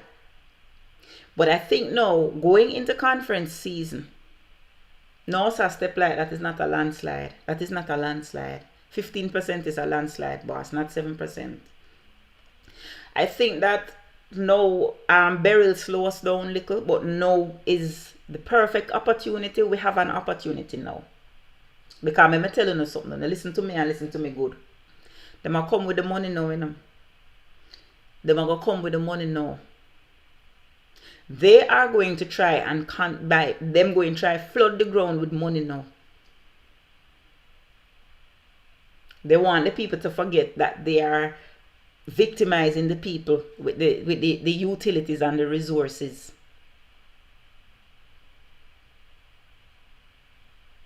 Well, remember, so you have to trick on yourself so you win the local government, you know, Ricardo. That is how it became palatable to you, you know. You had to trick yourself that you win the election. You had to go to sleep with your finger in your mouth every night and say, we won, we won, we won. Because the whole owner was in such a depression. So I don't know, maybe we're not going to do the same thing. And try to trick on yourself, say it's going to win. Because remember, it's beer complaining now. We couldn't understand because comrade celebrating, comrade have jubilation after local government. But JLP said them win. But under the miserable. Under the well miserable. So I don't know. Maybe we're not going to do the same thing and try to convince yourself that you did win. But it not go so close next time. It not go so close. I can guarantee you that. And if we are almost 8% ahead of you, we can only get better. Remember now, Mark Golding is now ahead of the JLP, of Andrew Holness. Let me show you this. See it there? Mark Golding's positivity rating gone up. So now we are now back to the place where the comrade leader is going to pull the party with him. And that, you know. Remember, so them used to call, remember all the nicknames them when them used to call Mark Golding Chaka God and Massa Mark and him not going nowhere and him can't get nowhere. Look at God and look at time. Look at Mark Golding now. But I remember when I go and convincing myself by cussing the pollster. But let me play this again for you. Because I need to remind you of something. Because I want you to see who do the poll. CVM commissioned the poll. Remember, you know, CVM commissioned the poll. CVM commissioned the poll. And what did the poll say? That the PNP is comfortably ahead. And what did JLP say about, what did JLP say? Let me just remind you now. So urge Jamaicans. We could start it over. Also urge Jamaicans to watch CVM. Get to legitimate sources. You are very responsible. You only put out information that you fact checked and that is real. And so we urge Jamaicans to listen to the traditional media, your CVM, which has been there for a long time with very good journalists. Indeed. So the Minister of Information, the Minister of Information, Dana Morris Dixon herself, urge Jamaicans to watch CVM. They are very good journalists. They put out credible information. See the credible information there. See the credible information there. See the credible information there. That is the credible information. So I hope it palatable and digestible to you, Ricardo. Because your own Minister of Information, appointed by ANJU Holness, Dr. Dana Marie Morris Dixon herself, said that you are to watch CVM TV. Because CVM put out credible information. CVM put out credible information. Those were her exact words. What CVM? CVM commissioned the poll and says the PNP is almost 8 points ahead. Curiosity kid, you're too bad. Now, I hope you don't feel good, but I hope this is palatable to you, Ricardo. When my friend Paul Distant, Paul Distant never come over tonight for listen. The Quicksilver, you know, hear me tell you say I'm in denial. Look and see if him go open my mouth one more time. Look and see if when him get this radam a while ago, if him going open my mouth one more time. Look now. Watch the ride.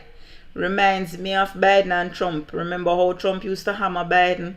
Now he has become the nail. American politics is hilarious. Listen, American politics, y'all need popcorn to watch American politics. American politics is that hilarious.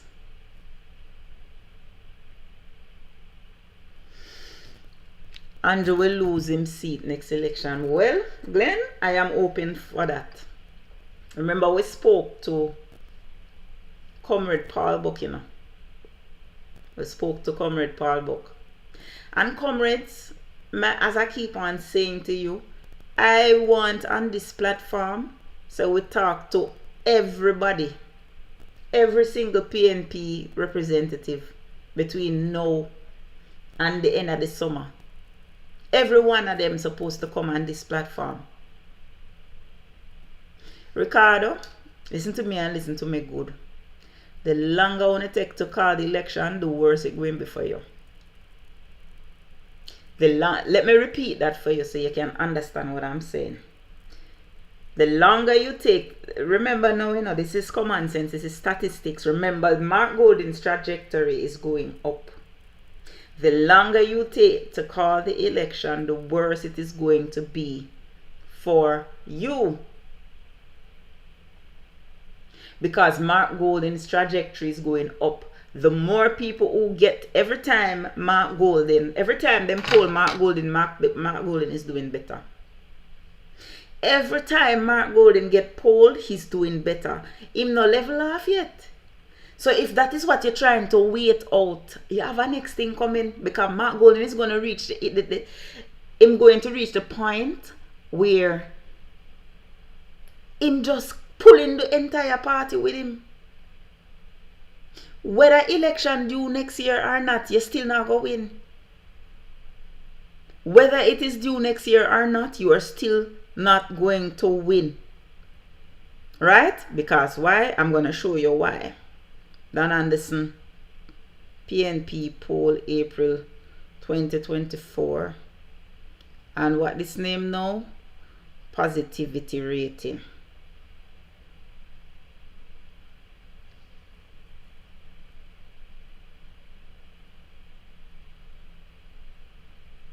Alright, so April, listen to this, you know. April 2024. And this is from the Gleaner. Wholeness ahead in favorability rating. April, May, June. So in 2 months, Mark Golding has overtaken ANJU Wholeness. So Mark Golding trails, this is from April 2024 now. April 20, me put on back his specs. Me go on like me can see, and you want to see me all the something out here, so. Mark Golding trails JLP leader despite opposition parties' local government election surge. New opinion poll. April 28, 2024.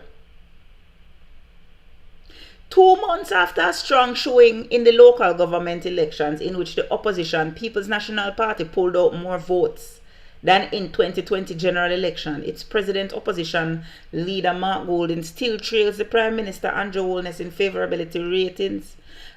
This is according to the results of a poll conducted by the Don Anderson-led Market Research Services in April. The poll was commissioned by the PNP. Are you listening?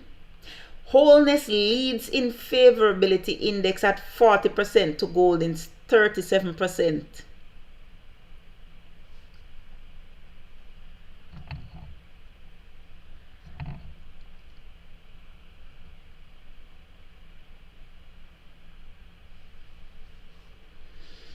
Which has a plus or minus 3% margin of error. Want to see what I go on this? So the positivity dropping about ANJU plummet. ANJU moved from 40% favorability to 33%. Want to see what I go on, comrades?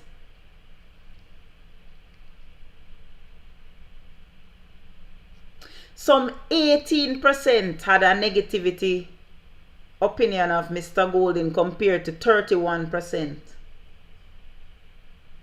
So you see what go on. ANJU Wholeness in problems, you know. ANJU Wholeness in problems. ANJU Wholeness is in problems. Marky G, a holy moon. What it's showing to me is that the society, the population gone a little dormant again. I guess because there is no excitement. But ANJU Wholeness is plummeting.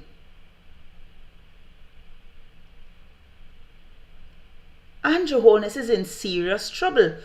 Don't be surprised if ANJU Wholeness is replaced as the JLP leader. Yeah, Ricardo? Don't be surprised if the money people them who control, if them pull a Joe Biden pan ANJU. ANJU Wholeness in trouble. No, me not open up my box tonight. We open up my boxes once. I'm very, very strict with my box time, you know, because it now keep me out of my bed. Right? We open up the box when we don't have guests. You understand? On the nights that I don't have the guests on the show, because the guests them take up a lot of time. And by the time we finish talking about the things, because you see the time, 6 minutes we have left for the show, you know. Ishtonio. It's 6 minutes. I wonder if it's, let me see, who is Ishtonio?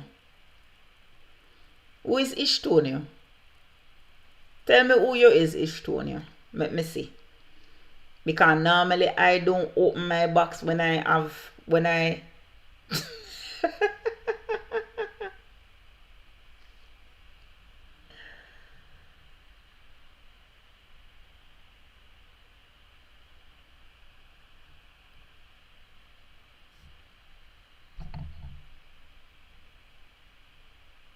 me know say is that comrade. Me give you a blind for hear what you have to say.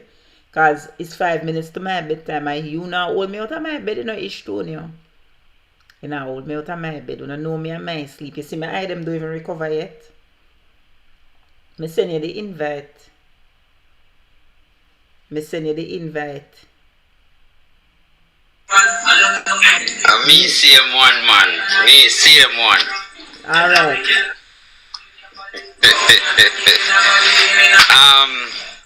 It's just I just wanted to make a quick point, and my quick point is in relation to the naysayers when Comrade Leader just took captaincy of the ship. I don't know if you remember. Of course I remember, and I was right there. And the narrative was, you remember the narrative? With this white man I go. Him can't win, him can't do nothing. Yeah man, him can't do this, him can't do that, and him this and him that, and then it left from him can't do to white man not to lead me. You know? And it left from white man not to lead me to what was the recent one again? It's so stupid. You mean when they say him come from Britain is dual citizen? Yeah. Marky British. Marky British will beat them bad. So the truth is, the writing was always on the wall for them, you know, because they knew that it was a possibility. You know. Hey, somebody and said, to be honest, I really Ishmael, appreciate. Somebody saying you're all over the place. Me? No, man. No, somebody said Ishmael, you're all over the place. That means say them say you're all over the place. You're moving around. We need to have one of them. We need to have one of them something there over here, like when me come on your program, Waterhouse Vibes. Me need to make it one of these days. All of you guys need to come on my life. True, you know. True. We're gonna organize it. Yeah, man. We need to organize that. We need to organize that. Me never ever realized it's your page is Ishtonia. It's when you message me a while ago. Me know, man. When you message me a while ago, I realize it's you. Because trust me, normally. When I have the get, like when I have the MP candidate them, and because you know the conversation normally go 2 for 1.5 hour, me try and manage the thing. But are you and you know how it go? As a fellow host, as a fellow comrade blogger. Yeah. But yeah man, nevertheless, what I'll urge all not just comrades, but I'll urge all Jamaicans to do is 2 things. Even if you know one person, get them enumerated. Exactly. Don't take this as the fact that we win. I am so glad you made that point, comrade. Don't take it, because if you don't know let me take a moment to hail up Mayor Andrew Swaby. I see him watching the live. Big up yourself, in a Mayor Swaby. I see you working, sir. I see you working. Sir Swaby, I like how you deal with me still, but I love same way. But yeah man, Kamla, get them enumerated, because the truth is, we as well as Jamaicans, we are feel it out here. But the only way we can truly show this government is whenever election is called. That is it. So that's why you see the 8% where we have above them, I'm not comfortable with that, you know. Because them people will thief them way out of 8%. Oh God, man, you know it, Tingo, man. Trust me. Listen, we have to double that. We have to double this lead. See, I organize with Andre for broadcast Mr. Mandir down Nessa. The doctor from the Northwest. Yeah, man. When is that? Dr. Simpson. When is that? We're going down there so with the voter fraud and them things there. Yes, I heard about that. I said to myself, a lot of those things will happen. Exactly. And it has been happening. So we're not drop no catch with none of them. Somebody just want people know that don't drop no catch, cause this man is not a nice man, brother. We have to listen, but as I said, Ishmael, based on the numbers, don't be surprised if they replace Andrew Holness. Let me tell you something with Labour, right? Them love watch what America doing, you know. Them love to take their cues from America. And they are seeing where the Democrats have decided to replace Biden, who was they perceived to be a weak candidate. Andrew Holness's numbers are plummeting. When you look at his favorability ratings, in deep dive in 2 months he has lost 7%. You know that is a deep dive. You know. It rough man. It rough man. To lose 7% sink. To lose 7% positivity in 2 months. Remember, you know, is April. Dan Anderson did the last poll, you know, and this one was done in June, you know. But then me I get for understand. I'm not sure how true it is. But I got a call today saying that their poll shows that they are 12% behind. It's not one poll though. It's two poll and them commissioner poll and they are 12% behind. I heard that. Andrew get the results on his birthday. So you might be onto something still. You might be onto something. Part of the reason why the last time I hear you were talking about our goodly minister, you know me love talking our goodly minister of mishealth and how Dr. Death. Yes man, I know him a talk about say him have I hear aspirations and them thing complaining about your background. You have some music playing in your background. If he's the grace, what you say? You have music in your background, the people complaining about the background.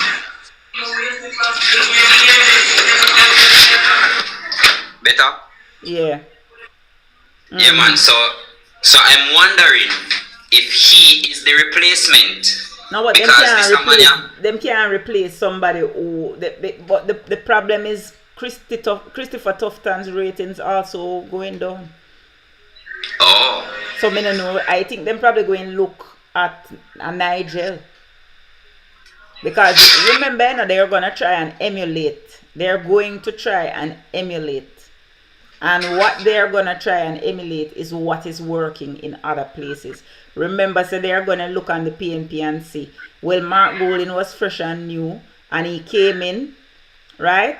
And they're gonna try and emulate something like that and go for a Nigel Clark. They're not gonna draw for Tufton because Tufton is damaged goods.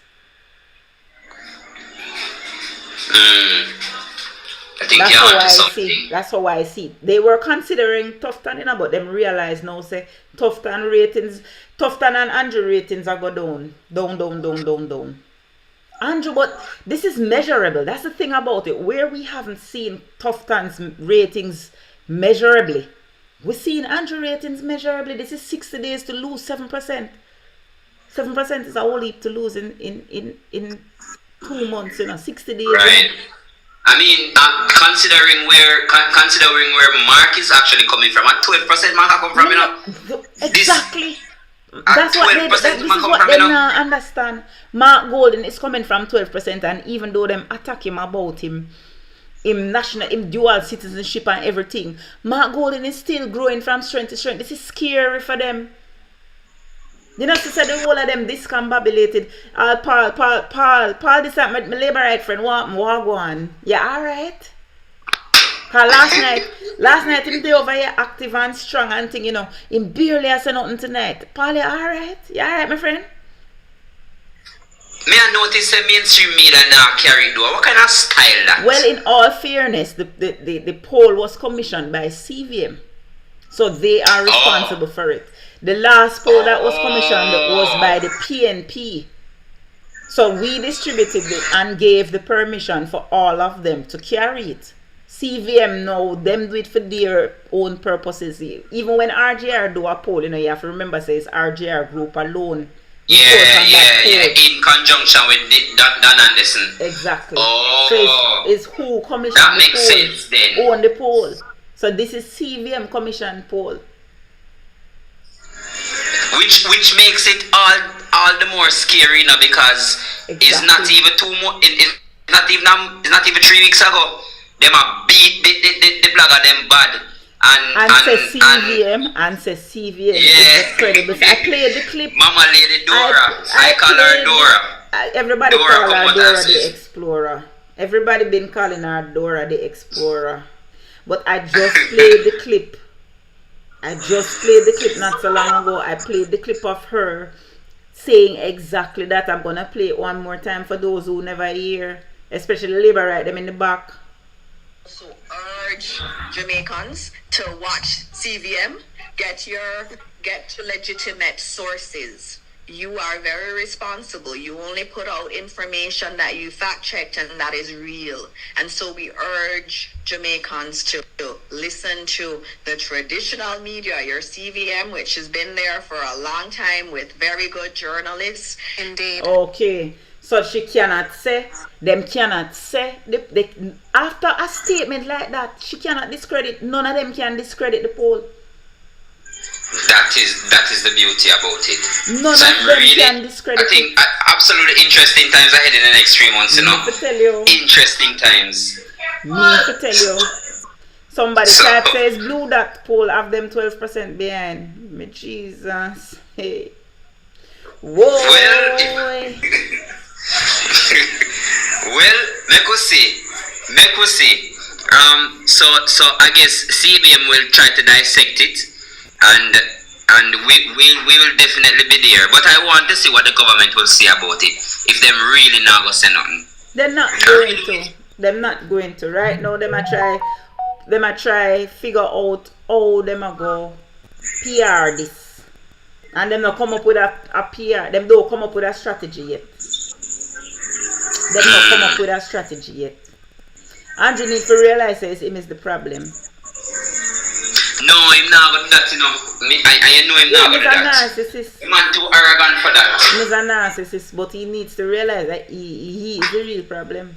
So him coulda fire higher and fire as long as him want, as much as him want. Him is the problem. And nobody can rescue him. Because you cannot resuscitate a dead product. No matter how good that sales rep is. They will hire sales reps to prolong the life of a product. But once the life of the product has expired, not even the best sales rep can bring that product back to life, you know. I think I can also look at it as a one ball up a spoil the whole bunch sort of thing, because all of the representatives of the government are seen as thieves. So even if he is the bad product, show me a company sort of thing, I will take the whole of them. Nobody no really wants to them now. Nobody business with them. Yeah, it's no different from, and I'm going to say this, and it might sound away, it's no different from what them used to say about it. Because when in 2016, when people used to say, we lost the election when we lost by 1 seat, and we know how that 1 seat, something that you don't have to ask me about really it. And truly. You don't have to really ask and me truly, about it. people that stay home. I know how we lose by that 1 seat. But because a lot of our comrade councillors sabotage them MP, because like Venetia said, Phillips sabotage Andre Hilton. Because the 1 seat businessman, because she want an MP and couldn't get it. Thank you. But I will say to you, Ishmael, that this poll was done before the Integrity Commission came out and said that is illicit 8, not illicit 6. Wow! Whoa! So imagine this poll now was done in the heights of when they were pressuring Mark Golding to give up his dual citizenship. Oh! So they were trying to create a perception, but it backfired on them. Oh! It backfired on them. That's actually a very, very smart analysis, you know. It is, yeah, man. That's what happened when you look at the data, the poll, and if you go back into the newspaper and look. Me telling you all the time, you know. So me telling you something. My daddy trained me well, you know. My daddy trained me well as a statistician. If you look back into when this poll was conducted, because them tell you the date, and when you look back into when it was conducted, it's the same time that they were pressuring him about his British citizenship and calling him Marky British and all of these things. But then, Before, even as that's Pastor the Ricky case, said, before Hurricane Beryl. which was 3 weeks ago, which means that that could have been a selling point for them, saying that they That's are what good they were government. trying to create, but it backfired. That's why they were hyping up CVM as the credible newspaper, because them know say done. But guess what? No, you must never count your chickens before they hatch. So Dana Marie Dixon went on CVM, knowing say CVM commission a poll, but she never know the results of the poll before she start hype them up. Say, listen people, listen to CVM because they are the only they're the credible source and they are responsible and they have responsible Never journalism. beaten again. They more beat her in there now. But guess They more what? beat her. They cannot beat her because why? They knew that CVM commissioned this done and this poll, and they knew. Remember, you know, Jamaican people rate Dan Anderson, you know, as a pollster. Yeah, true. So what them do? Them attack Mark Golding, and they thought that their attacks of Mark Golding would have shaken the public's perception of him. And then what they did, think about it in a Ishmael. What they did while this was happening is that they had the media flood the airways with Andrew Holness. But what them don't know is say the people them Clyde him. They don't want to see Andrew. Listen, when me open my Gleaner app and I bear Andrew Messi, me just lock it back. And you can know, because when you go on these social media, when them have up the articles with Andrew Holness, they do not perform well. People don't want to engage them. The engagement is low on those articles highlighting the leader. And when you look at the comment, the people them beat him bad. I agree with you. Absolutely. Anyway, so it's my bedtime, you know. You see, you make me gone all 12 minutes over my bedtime. Alright, we now go with you. Yeah, man, I'm a Thank you, bedtime people. now. Yeah, man, another time we try work this out and we have a nice long conversation. Alrighty. Take We'll it hook up easy. with you. Alright, cool. Yes, comrades. So I'm hoping to understand the points that I'm making. I hope you understand what I'm saying. Right? You see this poll joked them. Yes, Anne-Marie, it really was. Ishmael, I wanna we blogger them, man. But this poll, it knocked them. It knocked them. Remember, normally when the poll them come out in them in a temper, I even named this program tonight Temper Tantrum Tuesday, because we did expect the tantrum from them. Remember, see it there. It named Temper Tantrum Tuesday because we did expect them to come out with them nice and to tell you all the people them is like them discombobulated, them don't know what to say.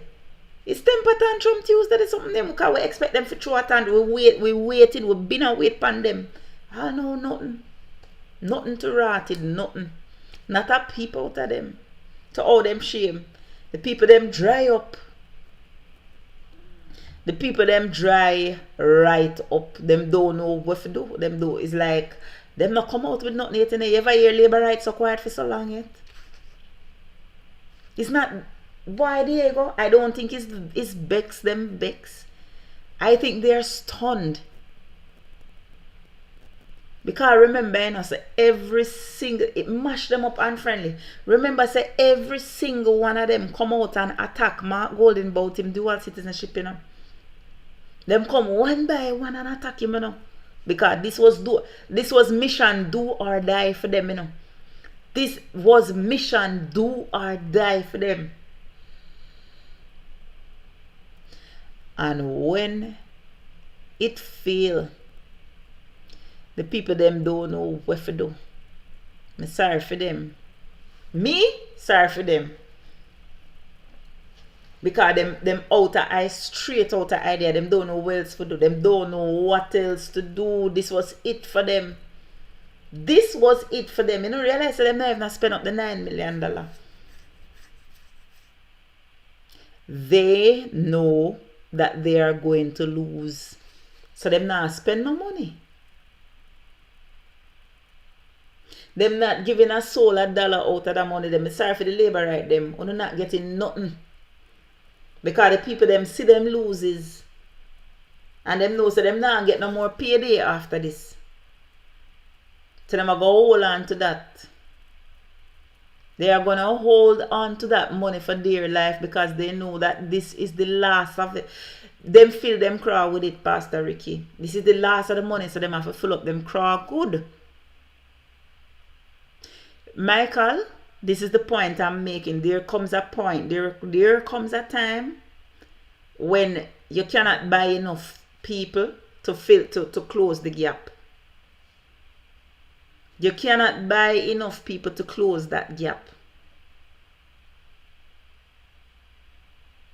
There comes a time when you cannot buy enough people to close it. That's why I want us to reach 16% ahead of them. We need to reach 16% ahead of them.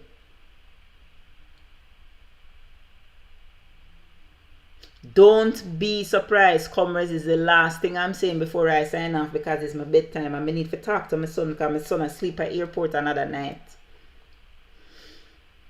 Don't be surprised if they change out ANJU Wellness. Don't be surprised if in the coming weeks you hear that ANJU Wellness is going to step down as the leader of the GLP. Don't be surprised. Them are going to try to find a way to get rid of him. Them are going to try to find a way to get rid of ANJU.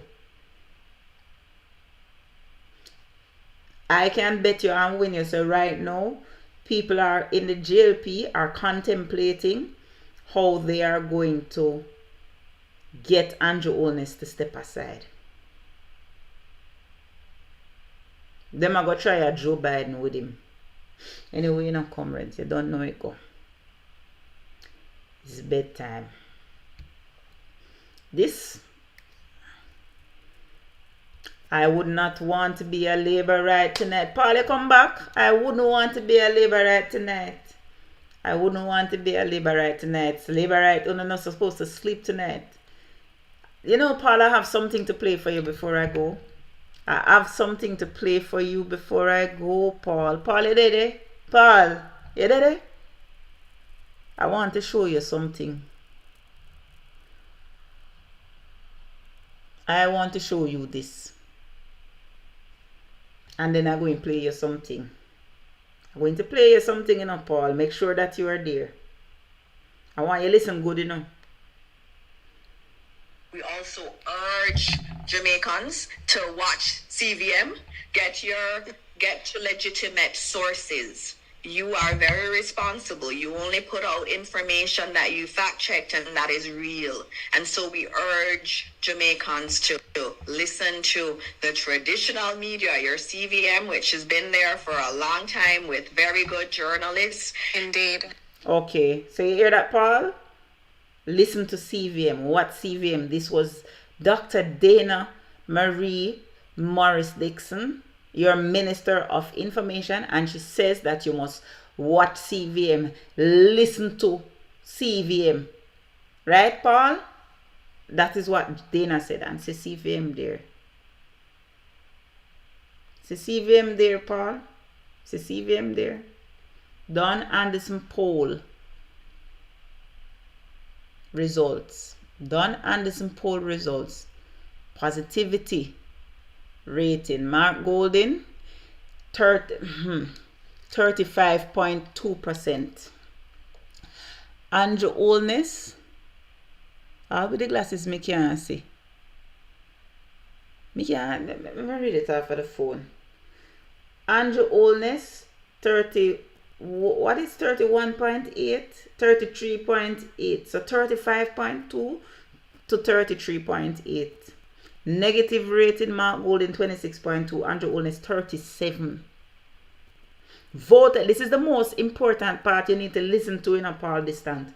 And remember now, your information minister has said that you need to listen to CVM. No, but them don't tell them, so they need to listen to CVM already. So how them are going to hate CVM when their own information. No, but 2 weeks ago, your minister information of all people in a Paul Distant, your minister of information said that you must listen to CVM because they give credible news. So are you, Paul Distant, are you saying that your minister is wrong? Talk to me now. Are you saying that your minister of information is wrong? I need to know, and Jamaica needs to know. Are you saying that your minister of information, Dr. the Honorable Dana Marie Morris Dixon, is wrong and that you should not listen to CVM?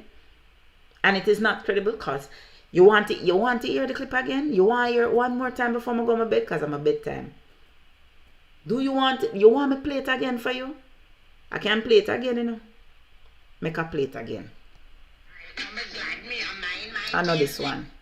Let me play it again. Urge Jamaicans to watch CVM. Get to legitimate sources. You are very responsible. You only put out information that you fact checked and that is real. And so we urge Jamaicans to listen. Okay, so you see now, comrades, the labor rights say, the labor right is saying that Dr. Dana Marie Dixon is spreading fake news. That's what he said. The labor right is saying that the Dr. Dana Marie Dixon is spreading fake news. That's what he said. Him just said it. Him said fake news. He just said fake news.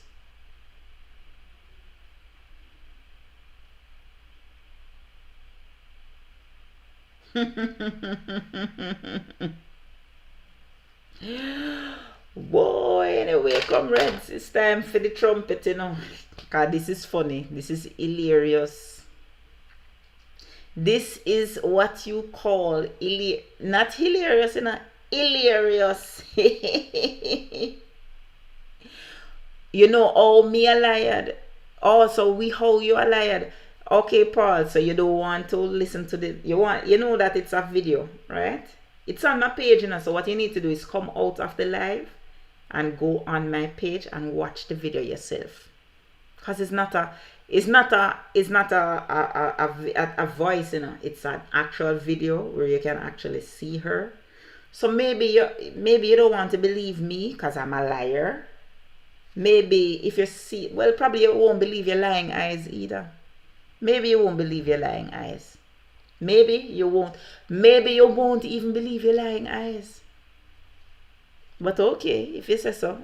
The interview was on CVM. So, if you want to convince yourself.